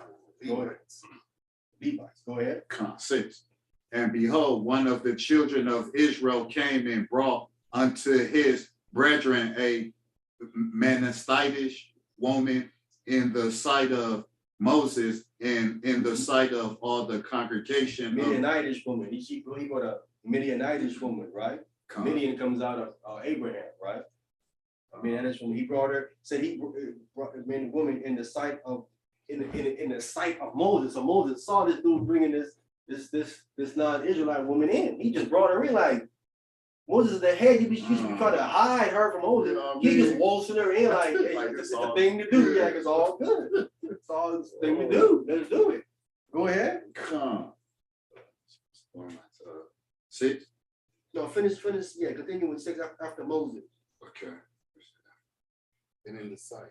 And in the sight of all the congregation of the children of Israel who were weeping before the door of the tabernacle of the congregation. Isn't he bold?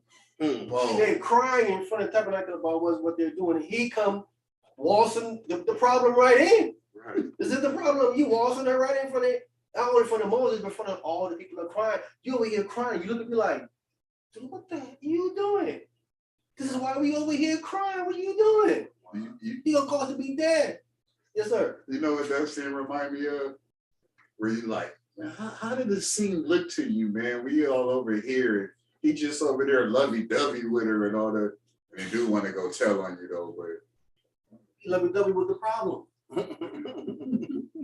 he saw the devil. He over there just big honeymooning with That's her. these brothers right here with this one living up these Edomite women. What problem? Not supposed to be dealing with that. They're gonna stray you away from the Most High. They're gonna stray you away from the Most High. A little food. Well, the brothers is just generally not the brothers in the truth. No. Brothers out there in the world. But, you know, That's why you went to the Edomite girl that killed that brother, you idiot. oh, but see that dumb, he had a problem with black women. Yeah, but I'm saying he's under the impression that white women don't do that. Yeah. And another one just got kidnapped by an Edomite woman and sliced up. And he made it out the door though. Well, Get out. speaking of Edomite, did you hear about the white man down in Missouri, what he was doing with the sisters? He was kidnapping them. There's something like a Jeffrey Dahmer. He was kidnapping them. Nobody knew about it. He had sisters tied up in his basement. One was hog tied and stuff, but she got away. And she went to a neighbor and they called the police and they found 2 dead bodies in his basement, black women and stuff. He was kidnapped. They knew about it, but they didn't do nothing about it. Mm-hmm. Jeffrey Dahmer. Keeping it sick, bro. They gotta go. Go ahead, Tony. So Shabbat. And when Phineas,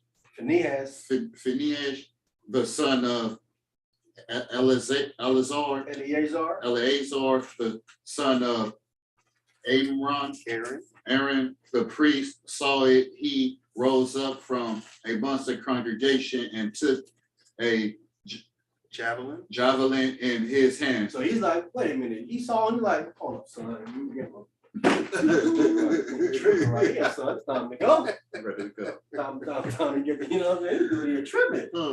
Go ahead. Who could not? Hey, and he went after the men of Israel into the tent and thrust both of them through the man of Israel and the woman through her belly. So the plague was stayed from the children of Israel. See, you ain't playing. You out of order, man. See, that's when we was in our nation, we was moving, we had our power. When you saw an Israelite man doing that, this fool right here. In his belly, woman too, you too. Right. Cause you Both messing of you. us up. You don't know what y'all Have them doing. in their belly, You know, in their tent, and then we gonna get them dead, get them fools up out of here, man. We gonna all be dead messing with this clown right here. because he want to be with the Edom. We crying in front of the Lord, he waltzing in with the problem like it ain't nothing. No, we ain't having that, son. We ain't doing that, cousin. You and your Midianitish woman and get up out of here. Yeah, and he's like, man, no. And we was told we not supposed to mess with the minutes. Like, You know already, listen, when men cross them lines like that, brother, you gotta show them what time it is, you know what I'm saying? But again, we're doing it when we are in our kingdom. When we are in a kingdom, this is gonna happen. I ain't playing with that. You blatantly finna do it? Listen, right now, God is angry.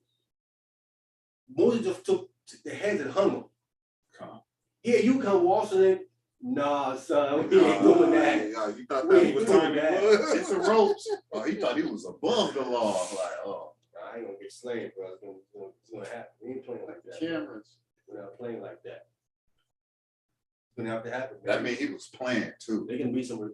He said he did it in front of. They're crying. Then you would say, man, why are my people crying? You should be concerned why they're crying and try to figure out. I shouldn't be doing this, man. This is wrong. You did it in front of Moses and the whole congregation. You saying F Moses, F the congregation, and F your God. Do something like that. You don't care what the Most High feelings, right? Real, that's bold. This woman intention is to take you away from your God, to worship an idol, and you are going along with it because of lust. You want to pick one off, right? That's all you're gonna get one off of the tent, you're gonna go back to her people, and that's the end of it. Right? But you have to even sacrifice stuff on the idols and the dead people and all of that stuff. It'll threw you all, corrupted you all up. Ooh. Like Solomon, Yeah, Samson, yeah, Phoenice was not having like, nah, son, you gotta go. got to go. Jabbed him up in his belly. All right, go ahead, Tony. Come, 9. Numbers chapter 25, verse 9. And these that died in Those. and those that died in the plague were 24,000. 24,000 had to get dealt with, Laid down. you get dealt with, laid down, put the smack, fist, hand, everything down on these. Hands and feet. Hands, feet, elbow, back, whatever else, fist, get them all. Go ahead. 10. And the Lord spake unto Moses, saying, Phinehas, the son of Eleazar, the son of Aaron, the priest, have turned my wrath away from the children of Israel, while he was zealous for my sake amongst them, that I consume not the children of Israel in my jealousy. See that? Mm-hmm. God said he turned my wrath away. So when you step up and you handle the business, you turning God's wrath away. God like, okay, I like, you now I'm happy.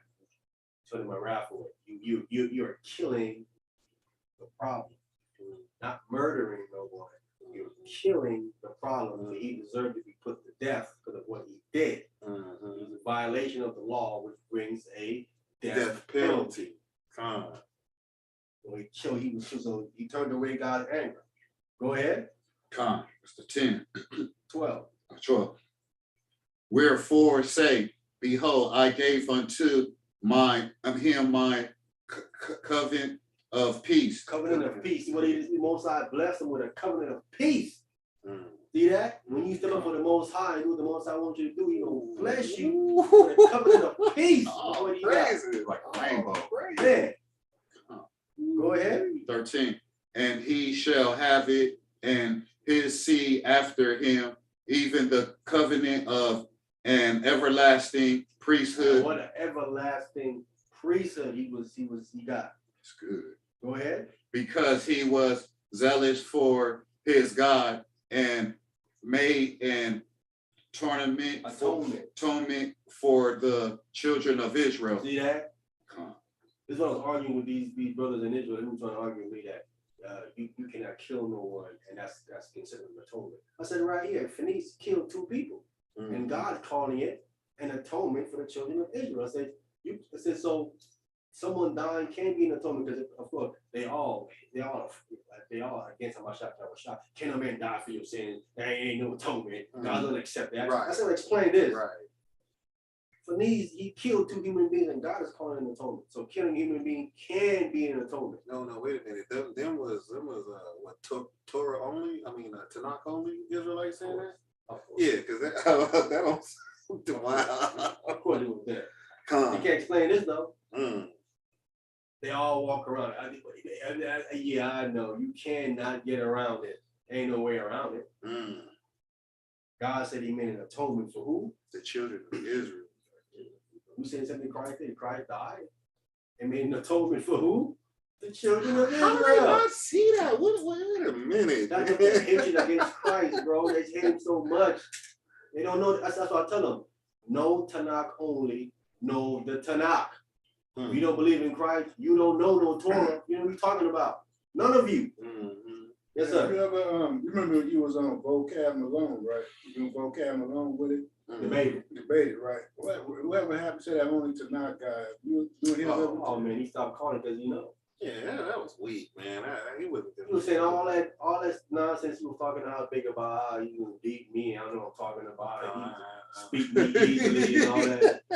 I mean, cause see, to me, when he came on there, he sounded dumb. I mean, stupid. Like, why are you going to debate? The brothers believe in Christ. What was your point of the debate? Him debating you? You Christ, like. Well, he was saying he knew Paul better than He don't believe in Christ. But when I'm saying he believe in Christ, you.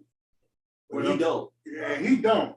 Right. But he want to debate you on Paul, so on the New Testament, which is stupid. You don't. What's so here's what's crazy about it, Devon, right? I'm advocating the Torah like he is. Yeah. Vocab isn't. Mhm. Vocab is advocating the Torah. So I'm like, how you against me? I'm advocating Torah like crazy. You want to argue with me about? I said, bro, Paul was teaching Torah. You should say he was. Yes, he's with us. He want to argue with me that he wasn't. I'm saying that he was. Nah, man, Paul wasn't teaching. I said, brother, you know what you're talking about. Yeah, Paul, no I said, clue Paul what you're teaching talking Torah. about. That's what you're talking about, bro. Oh my goodness. He swore up and down Paul wasn't. I thought showing him stuff when we talking behind the scenes. Gotta keep quiet. I said, brother, you ain't for the debate this, you gonna lose. I said, brother, I'm showing you Paul keeping the Torah. So how can he be keeping the same time teaching against it?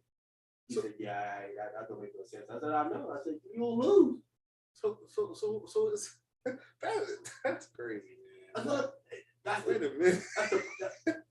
that's the crazy thing. Sometimes you listen to these brothers, you're like, dude, listen to you. I'm like, dude, listen to yourself for a minute, bro.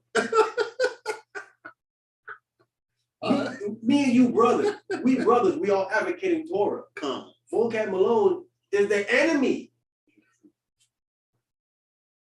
He's the enemy, not advocating Torah. He said, we're not under that. We ain't supposed to be doing that. And you talking about he winning? What are you talking? They want to debate me? Yeah, that's devilish stuff going on inside that. That was But crazy. I started saying simple things in Torah, brother. He didn't have a clue what I was saying. I said, brother, man, I ain't want to debate you. Right. I said, you don't know it, It's though. sad. It'll be like taking advantage of me. I'm gonna say certain things, you're gonna be completely lost. Wait, did you even You know don't how know to what I'm talking get your about. books out for the debate? Dude, I thought he was fluent. Listen, this dude is a novice when it comes to Torah. I mean, when I say novice, beginner. He do not know nothing about Torah. Nothing. Zero. I could have a conversation with him about Torah. Because everything I'm saying to him is all over over here. his head. Yeah, All over here. definitely. Way over his head. So I was like, man, I don't want to do this to you, man. It's going to look bad on the debate like, man, I'm young, you wrong for that, man.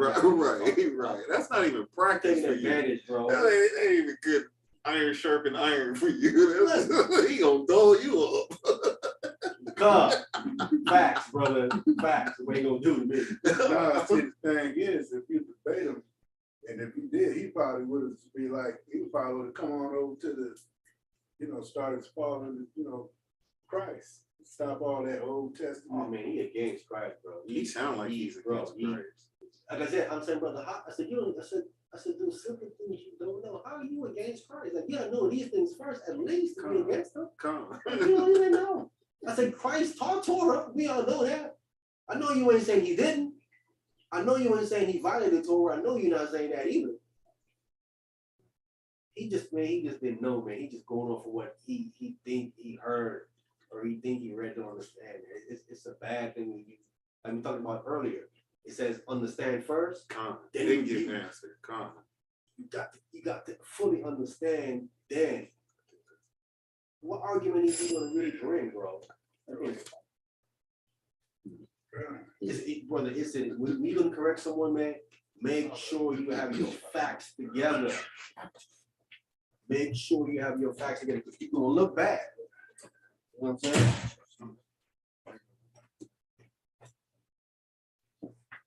Watch it off, bro.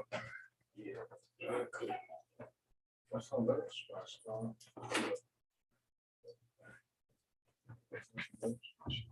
Yeah, let's finish this up, man, because again, man, I'm ready for the dialogue or the debate against Internet only, because y'all don't know before. Oh, yeah, you guys in Jackson? You back in numbers. Number, okay. Yeah, y'all don't know no Torah at all. Come. None of you, we repeat it, none of you, if you don't believe in Mashiach Yahushua, you don't understand Torah, because he's the one that opens it up. He opens it up to you. You don't understand it. Come. Without him opening it up to you, you're not going to understand it. It's as simple as that.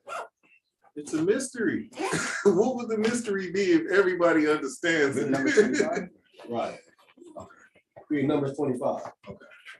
And now we're in verse 14. So we see right here, God called killing through human being an atonement. Right in the Torah. So Christ can't die for no one's sin. You better extend Numbers 25 and sir. All right, go ahead. Who was reading? Tom, what number was it? 15? 14, Tony. Instead of Numbers chapter 25, verse 14. Now the name of the Israelite that was slain, even that was slain with the Midianites. Midianitish woman was Zimri, the son of Saul, Salu, a prince of the chief house amongst the Simeonites, right? He was a prince. Remember, God told Moses to hang who? The heads. They were the princes. The princes that he would hang. These were the ones that was going around committing war. These were the people that was committing war. Listen, and these men could have been married. Yeah. These men could have been married. That's why I said the whole congregation was at the tabernacle weeping with Moses. In the tabernacle. Weeping usually consists of who? Women. Women. Mhm. See, their wives was their crime. They left and they're committing adultery. Right. So God told Moses, man, grab them clowns and hang them. Chop your head off. Grab them clowns and hang them. Go ahead, brother. 15.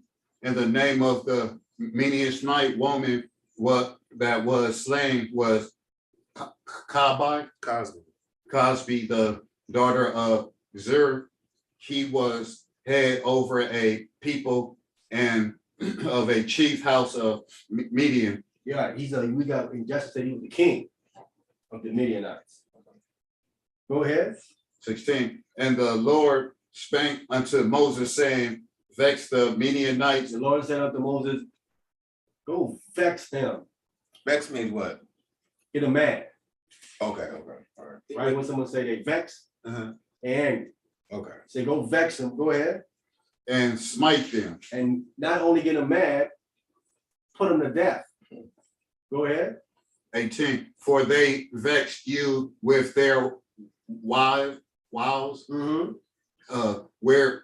wherewith they have beguiled you in the matter of Peor, and in the matter of Cosby, the daughter of the prince of Midian, their sisters, which was slain in the day of the plague for Peor's sake. Peor, yes, the idol. Of the idol. So it isn't a plague, is it? The Hebrew word is slaughter. Remember, there was a lot of Israelites being put to death for what they were doing. It was eating food prepared for idol, and for idol and for the dead. And as already in Psalms 106, 28. Right? So we have that. So it looked like, let's get Numbers 26. We got the census last time of Simeon, right? Of how much he was. Numbers 26. Numbers 26. Come on, let's get numbers 26 and let's get verse 12 through 14. Okay. Numbers chapter 26 and verse 12. The sons of Simeon after their families of the family of the Nimulites of the Jamin, the family of the Jamanites of Jachan, the family of the Jachanites, and the Zerah, the family of the Zerahites, of Saul, yeah. the family of the Saulites. You know you have Saulites in here, huh? Go ahead. Okay, and the Simeonites, 20 and 2,000. Verse 14. Verse 14. There are the families of these are the families of the Simeonites, 20 and 2,200. Right. So in Numbers chapter 1:23, there was 59,300. How much are there now? 37 39,100. They decreased from 59 to 37. That's a big decrease. Shit. That means a lot of them died in that PR thing. Oh, it's saying in verse 14, these are the decrease right here? Come. Okay. Big loss. Yeah, because the numbers 123 was 59,300. And now it says right here 37,100.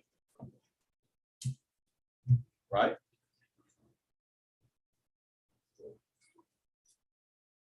Okay.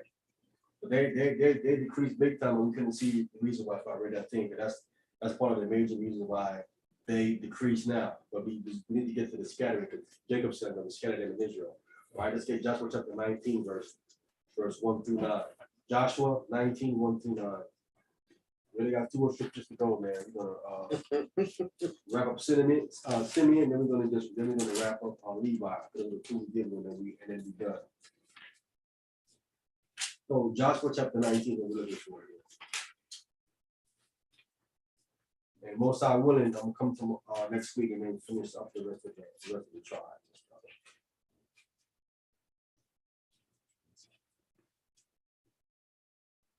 So Joshua chapter 19, verse 1, we're gonna read down to verse 9. Who got that? I'll take it. Joshua chapter 19, verse 9, and it reads. No, 1 through 9. Oh, chapter 19, verse 1 through 9. It reads, and the second lot came forth to Simeon, even for the tribe of the children of Simeon, according to their families, and their inheritance was within the inheritance of the children of Judah. See, their inheritance was inside of Judah. So Judah was given a location, and they were given a location inside of Judah. Judah was the biggest. So they being scattered. They don't have their own inheritance on their own outside of anyone. So they were being scattered. They was inside of Judah. Go ahead.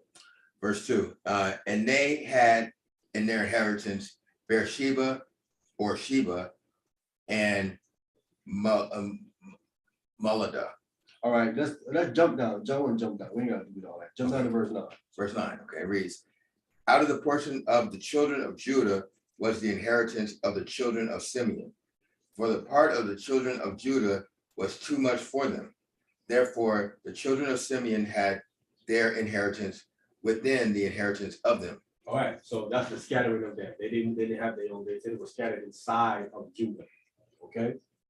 And let's get First Chronicles chapter 40, First Chronicles chapter 4, verse 38 down to 43.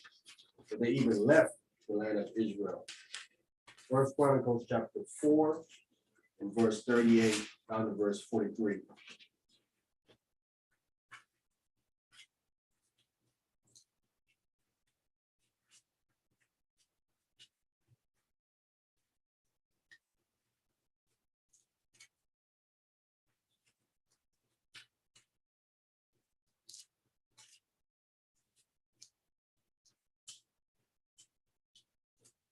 All right, who got that? You want First Chronicles chapter 4 and verse 38? Yeah, down to 43. First Chronicles chapter 4 and verse 38.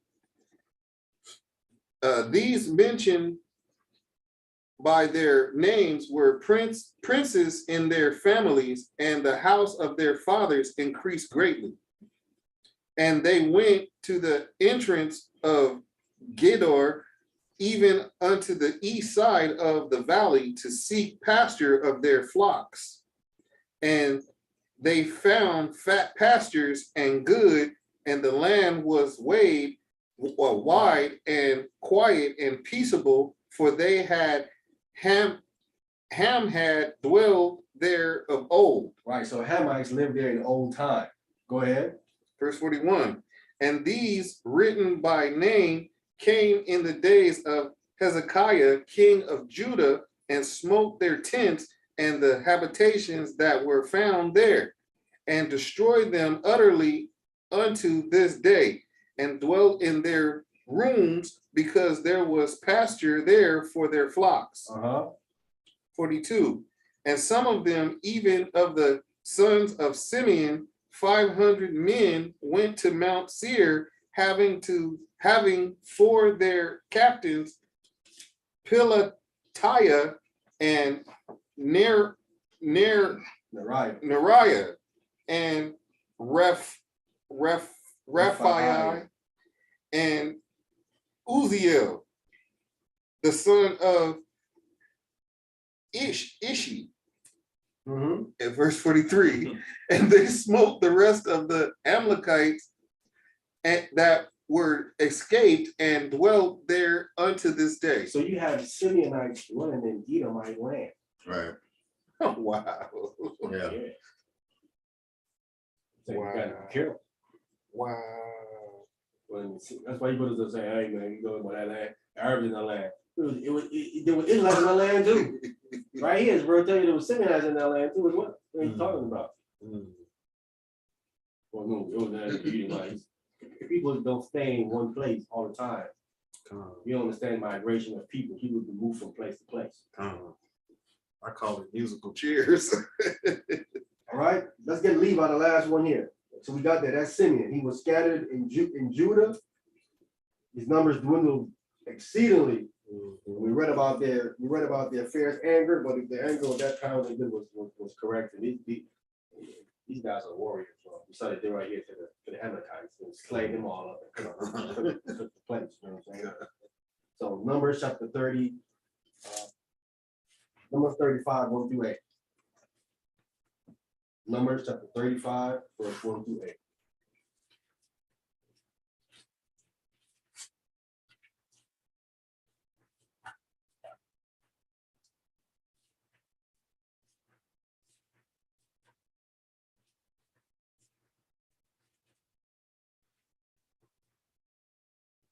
I got it. Everybody there? Numbers chapter 35, starting verse 1. And it reads, and the Lord spake unto Moses in the plains of Moab by Jordan near Jericho, saying, command the children of Israel that they give unto the Levites of the inheritance of their possessions cities to dwell in. And ye shall give also unto the Levites suburbs for cities around about them. Go ahead. And the cities shall they have to dwell in, and the suburbs of them shall be for their cattle, and for their goods, and for all their beasts. Go ahead. Verse 4. And the suburbs of the cities which ye shall give unto the Levites shall reach from the wall of the city and outwards 1,000 cubits round about. So we have the dimension of the city that they want to get. Right now. Go ahead. Verse 5. And ye shall measure from without the city on the east side 2,000 cubits, and on the south side 2,000 cubits, and on the west side 2,000 cubits, and on the north side 2,000 cubits, and the city shall be in the midst. This shall be to them the suburbs of the cities. See, that's an interesting verse. People would read other stuff. So what did the city look like? It looked like a square. Like a square. It's a square. Yeah. The ice cube. Yeah. It's a square Yeah. city. It's square. It's the same shape of the New Jerusalem. This is coming down. It's square. These are Levites. They got to come in the city. Only Levites, only priests can go up into the city. It's a square city that they have. We see this dimension all the way here. So get a square, a whole new definition. Definitely. It'd be the square. Listen, people don't build a house like that. Why should you build your house square like that? Why should you? Yeah. See everything? With the Levite? Anybody. You tell Levi, build your house square.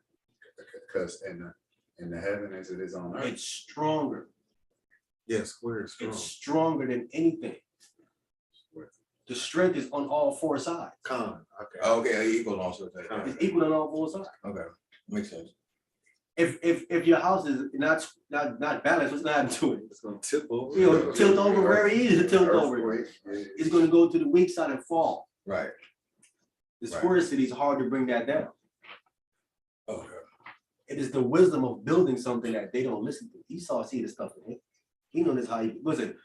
What does he build square? Foundation. he built his underground bunkers Oh, yeah. square, right or wrong. Yeah, that's true. He has to eat. Why? Because the ground is always moving. He knows he can't build that not square. So he knows squareness is stronger. That's why his bunkers are like that. They can withstand that shaking and moving. All right, go ahead. Verse 6. And among the cities which shall give unto the Levites, there shall be 6 cities for refuge, which ye shall appoint for the manslayer, that he may flee thither.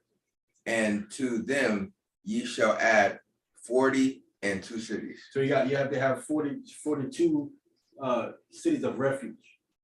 Cities of refuge, if someone kills someone unintentionally, he can live in this, he can go to the city and live. He cannot live in a regular city because the people's family gonna want vengeance. Right. He flee there. Now, once he flee into the city, he can't leave. He has to stay there until who dies? The high priest. When the high priest dies, then he can come out of that city. We mean a high priest that lives in the city where he came from? The high priest, there's only one high priest at a time. Whoever the high priest is for the nation, when he died, then he can come out of the city. Okay. You know what I'm saying? Okay. If he's Oh, caught okay. outside the city, Right. before this man dies, Like Cain. his family can put him to death. So when you think the family's always roaming around this city of refuge, trying to catch him slipping, Right. coming outside. Right. Because they come Right. outside, he'll put him to death. They get killed this brother. He's saying, man, no, we was friends. I didn't kill him. That we don't care. You killed that brother. We won't Right. bring you. Right. But he can't touch him in the city. But when the priest died, then it's done. So like a city of thought. When the priest died, he is done. What does that symbolize when the priest died? Transfer of power. Yes, what else? When the priest dies, he can come out. He murdered somebody. He can't come out. But when the priest dies, he can come out. Oh, the priest is keeping like a. It symbolizes atonement. Okay, oh, God, I knew it was some He kind of atones for the forgiveness. dead man that you killed. Con. Our high priest is who? Hamashiach. Hamashiach Yahushua. He symbolizes atonement. We see right here with this situation here, city of refuge, that particular incident or atonement is in there. When the high priest died, he made atonement for that dead person. So we see again that a dead person can die For your sins. Atone for it. Right here in the back. Yes, yes. Oh, okay, yeah. That's why I say a good point. Tanakh only, y'all do not know this Tanakh. A man can die for your sin. Y'all representing a man can die for your Right, sin. yeah. You are deceived. So where does it say this, the high priest must die for the guy? Does it say that in here? Yeah, let's Okay. finish it up right Okay, now. okay. Verse 7. All the cities which ye shall give to the Levites shall be 48 cities, them shall ye give their suburbs. Give with their suffering. Give with their suburbs. Yeah, continue. Oh, verse 8. And the cities which ye shall give shall be the possession of the children of Israel. For them that have many, ye shall give many. But from them that have few, ye shall give few.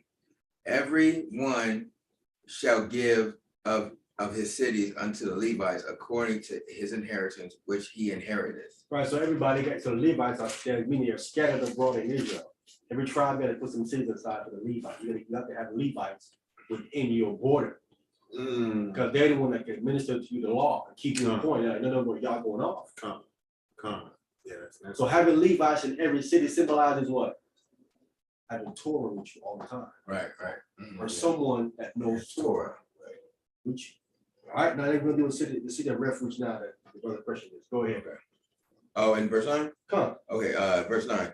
And after the Lord spake unto Moses, saying, Speak unto the children of Israel, and say unto them, when ye be come over Jordan into the land of Canaan, then ye shall appoint you cities to be cities of refuge for you, that the slayer may flee thither, which killeth any person at unawares. At unawares, he wasn't intentional. Right. He killed him. Go ahead. And they shall be unto you cities for refuge from the avenger, Who's the avenger? the family The member. family. Come. that the manslayer die not, until he stands before the congregation in judgment. Before you tell congregation in judgment, go ahead. Verse 13, and these cities which ye shall give, 6 cities shall ye have for refuge. Go ahead. Verse 14, ye shall give 3 cities on this side of Jordan, and 3 cities shall ye give in the land of Canaan, which shall be cities of refuge. These 6 cities shall be a refuge, both for the children of Israel and for the stranger, and for the sojourner among them, that everyone that killeth any person unawares may flee thither. And if he smites him with the instrument of iron, so that he die, he is a murderer. The murderer shall surely be put to death. And verse 17, and if he smite him with throwing of a stone, whereas he may die, he is a murderer, and the murderer shall surely be put to death. And verse 18, or if he smite him with an hand weapon of wood, whether he may die, and he die, he is a murderer, and the murderer shall surely be put to death. The avenger of blood himself shall slay the murderer when he meeteth him, and he shall slay him.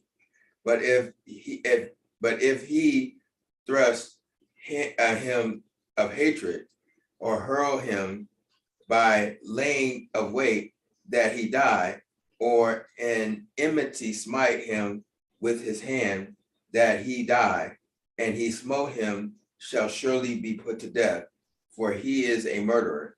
The revenger of blood shall slay the murderer when he meeteth him. Right, so if it's of malice, he don't do it. It has to be he killed him, it was not intentional, it was an accident.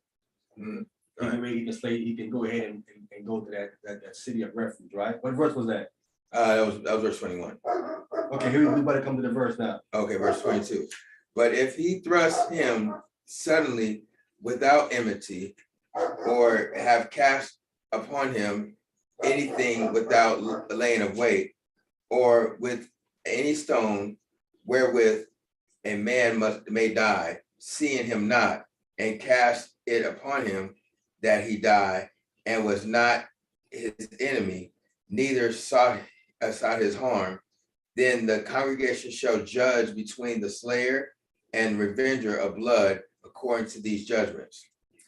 And the congregation shall deliver the slayer out of the hand of the revenger of blood, and the congregation shall restore him into the city of his refuge, whether he was fled, and he shall abide in it until the death of the high priest, which was appointed with the holy oil. See that?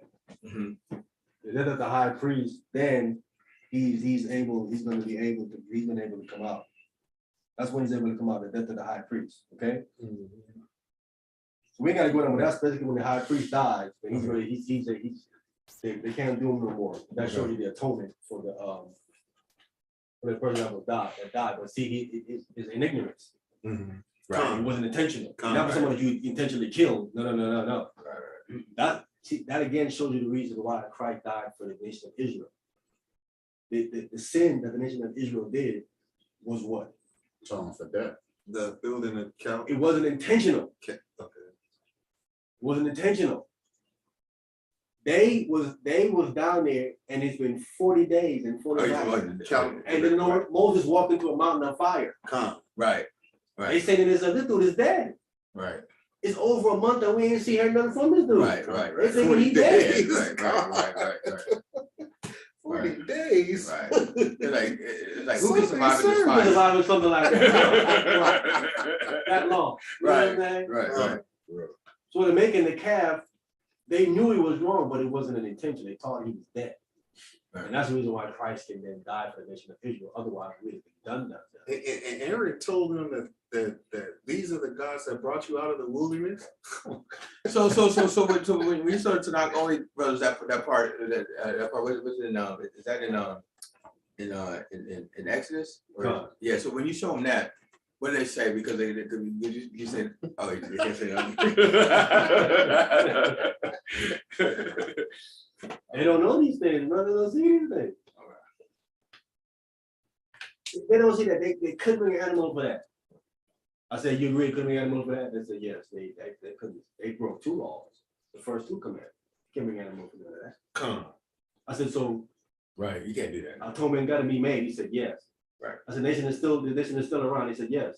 I said, how was the atonement made then for the nation? Then? Right. I can't bring an animal. Right, you can't. I was atoned for it. Cause it would be immediate death, right? Because it backs him into a corner that only you can only get blood now from a human being. Come. So a human being had to have came at some point and died for that sin. Mhm, Right. While they're still here. mhm. There you go. I'm not shot. They're out of shot. Like you said. 'Cause- Now they seen it like, ooh, it's correct. So, yeah. Yeah, because there's really no answer for that. There isn't. There's no answer for that. So would that death be immediate for the children of Israel? It What? would be. It was going to be immediate. It was going to be immediate, but what God did, he instituted killing animals for sin. Never before has you been killing animals for sin. They're killing them for sacrifices and sweet savor, but never for someone's sin.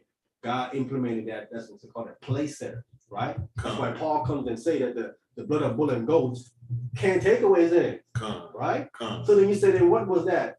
A place setter. Come. I mean, I'll put something in place until the real thing comes. Come. Just for now. Come. So when Christ died, Christ didn't do away with animal sacrifices. Christ did away with killing animals for sin. Sins. Come. That's what ended with him.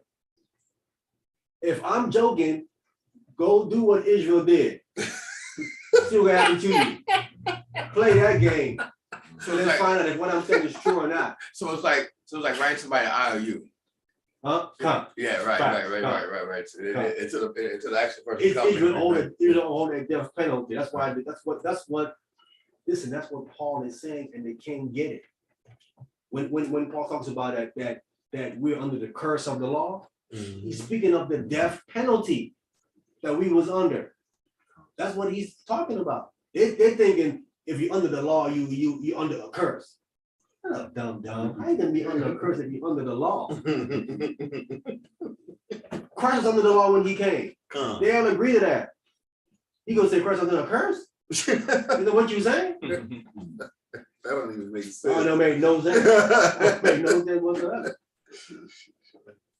So they do not understand the Bible, bro. Not at all whatsoever. Let's get a couple more. Be out of here, man. All right. Numbers 25. You never read number 25? You read number 25? Yeah. I didn't read the whole chapter. What am I talking about? That's too much. Let's get Deuteronomy 10, 8 and 9.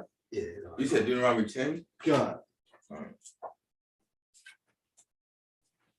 Cool. You need another one though? What, play for them? No, the tab. I don't know. Oh, you know what it is?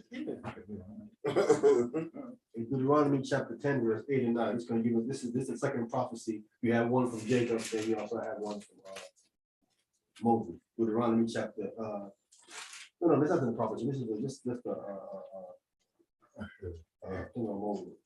Levi. Yeah, Deuteronomy chapter 10, verse 8 and 9. Who got that? I got it. Deuteronomy, the book of Deuteronomy, chapter 10 and verse 8. At the time, the Lord separated the tribe of Levi to bear the ark of the covenant of the Lord, to stand before the Lord, to minister unto him, and to bless in the name unto this day. Yeah, so God separated them. So even in Israel, there's a separation going on. Go ahead. Verse Nine. 9. Mhm. Wherefore the Lord has no part nor inheritance. Levi, excuse me. Wherefore Levi has no part nor inheritance with his brethren. The Lord is his inheritance, according as the Lord thou God promised him. See that?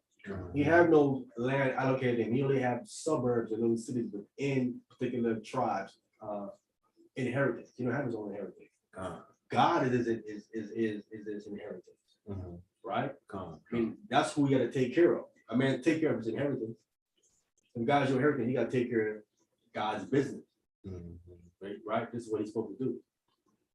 That's what he's doing. And he's nothing better than that, bro. Of Con. Did Levi have wives too? course. Okay.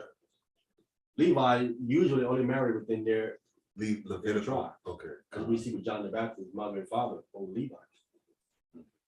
They keep within their tribe. So how's, excuse me, so how's, what's the sister name, Mary?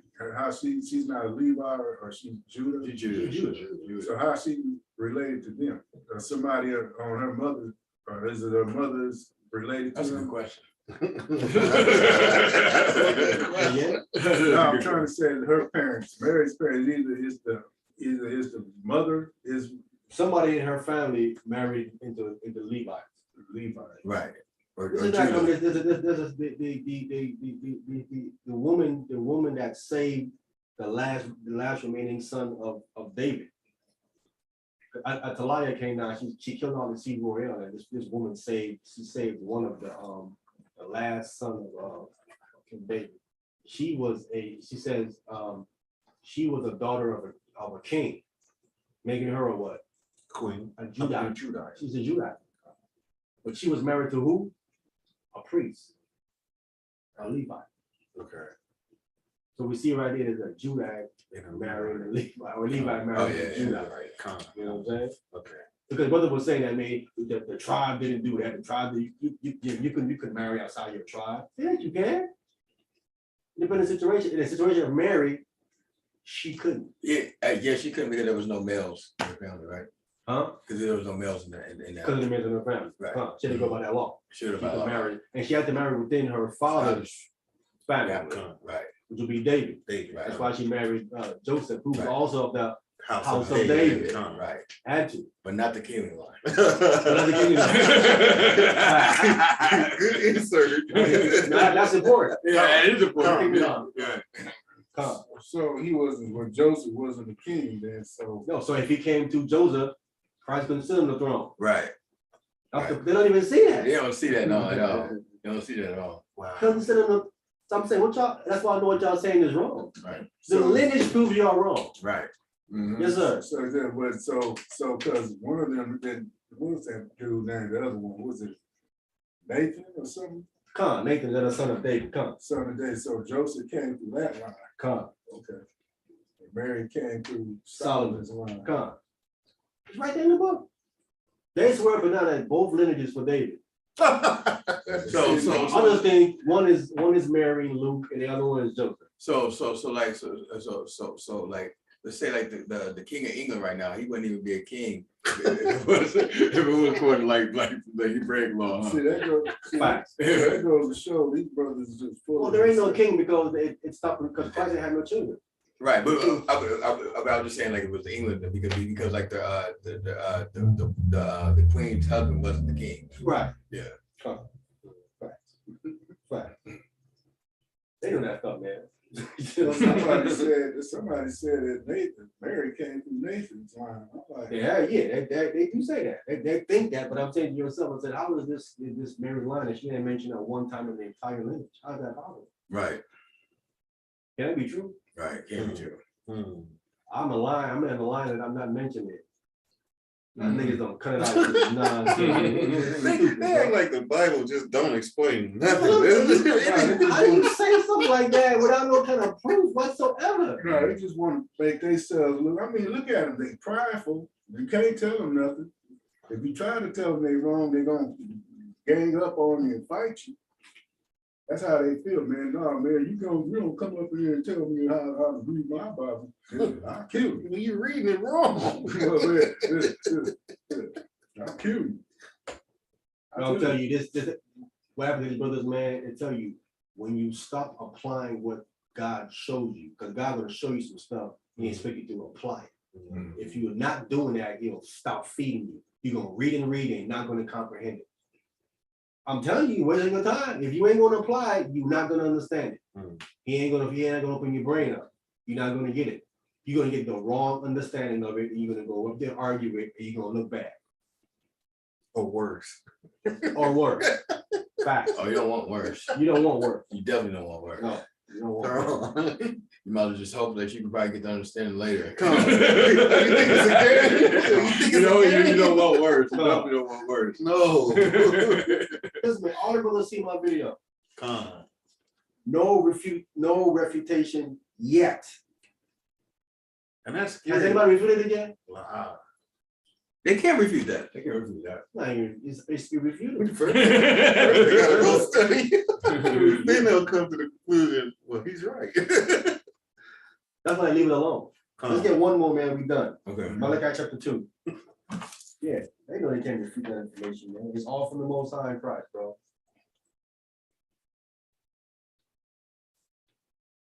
Malachi chapter 2, we're gonna get verse 4 to verse 7, and then we're gonna end it with Levi. So Levi, we see, and Simeon, and he scattered them in Israel, scattered them in Judah, scattered them in Jacob, separate them in Jacob, and scattered them in Israel. So Simeon again, The last scattered book up of in the Judah, and Levi and the rest of the Hey, yeah, tribes. right before Matthew. Right before Matthew. Right before Matthew, we have Malachi. My Malachi is right before the Apocrypha.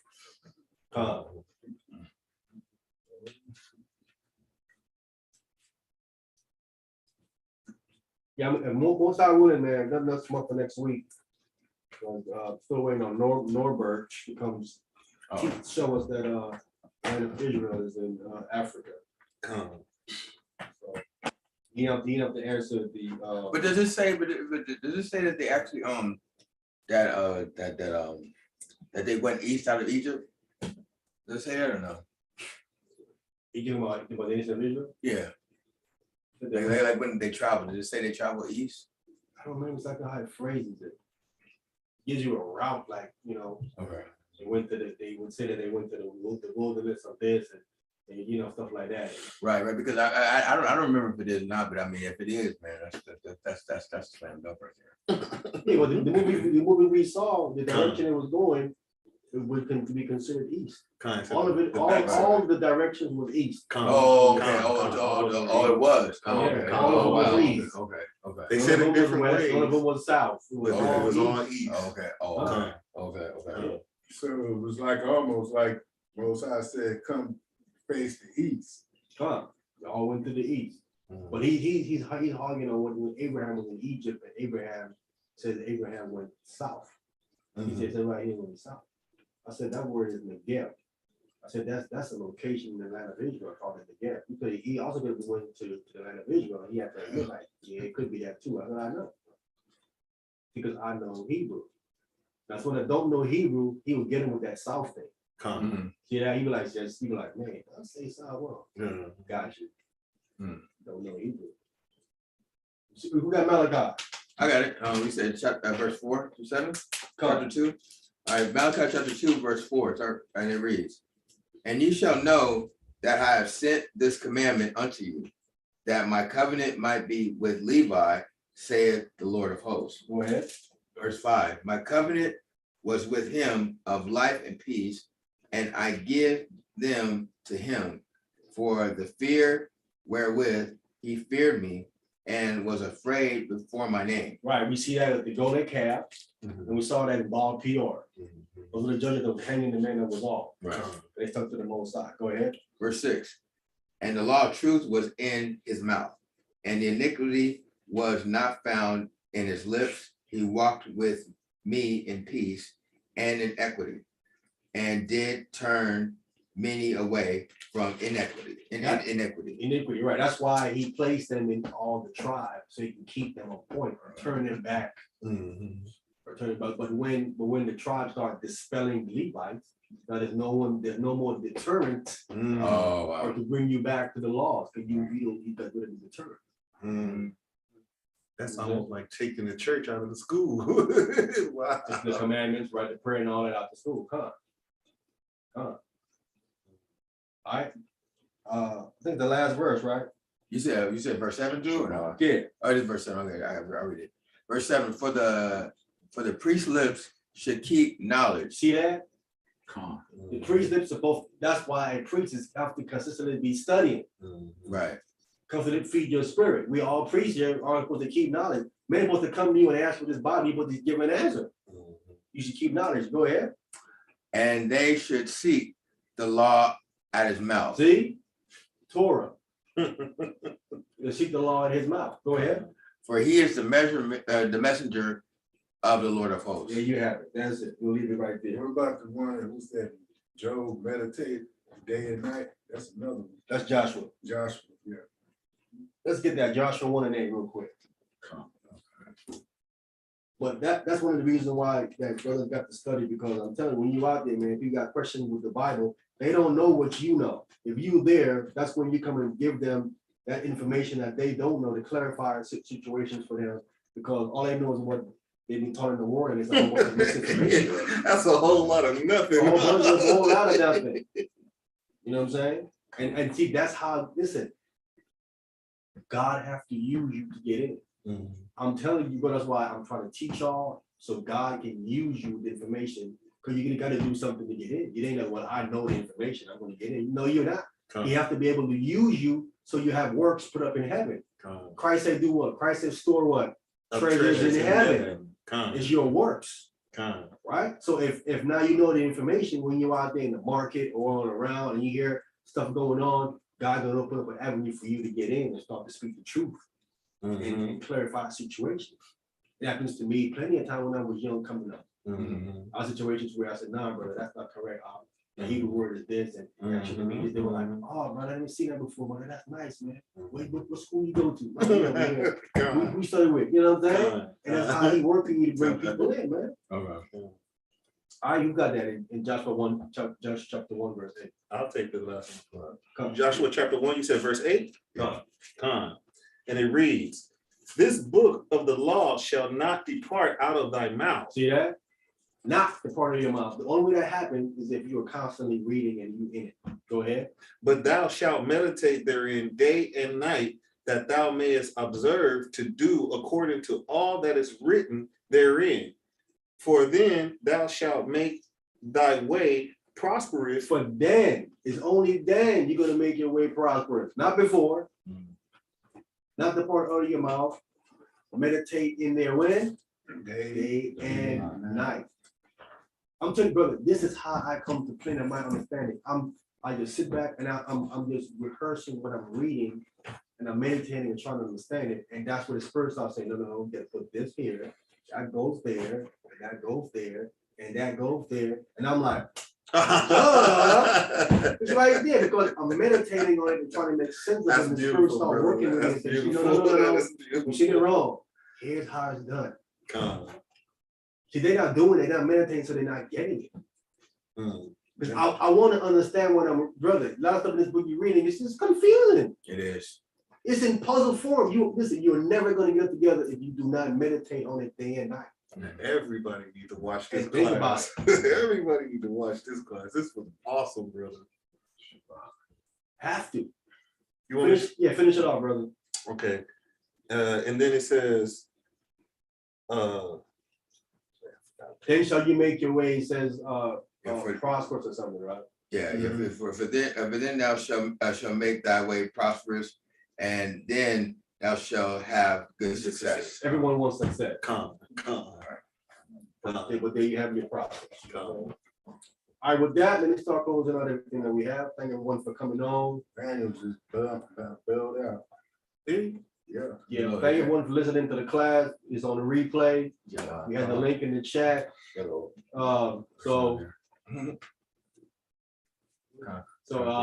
Any questions, you guys can email me, James1and1 at sbcglobal.net. There, all right, close out the. You doing okay, brother? You doing okay? Oh, yeah. I'm just Close out asking the to club check deck. in, bro, that's all. All right, so I'm closing the club deck out. Let me I'm moving to the audience, brother. Okay. Closing it out. Close out the club deck. All right. Club deck is gone. Close out now the YouTube.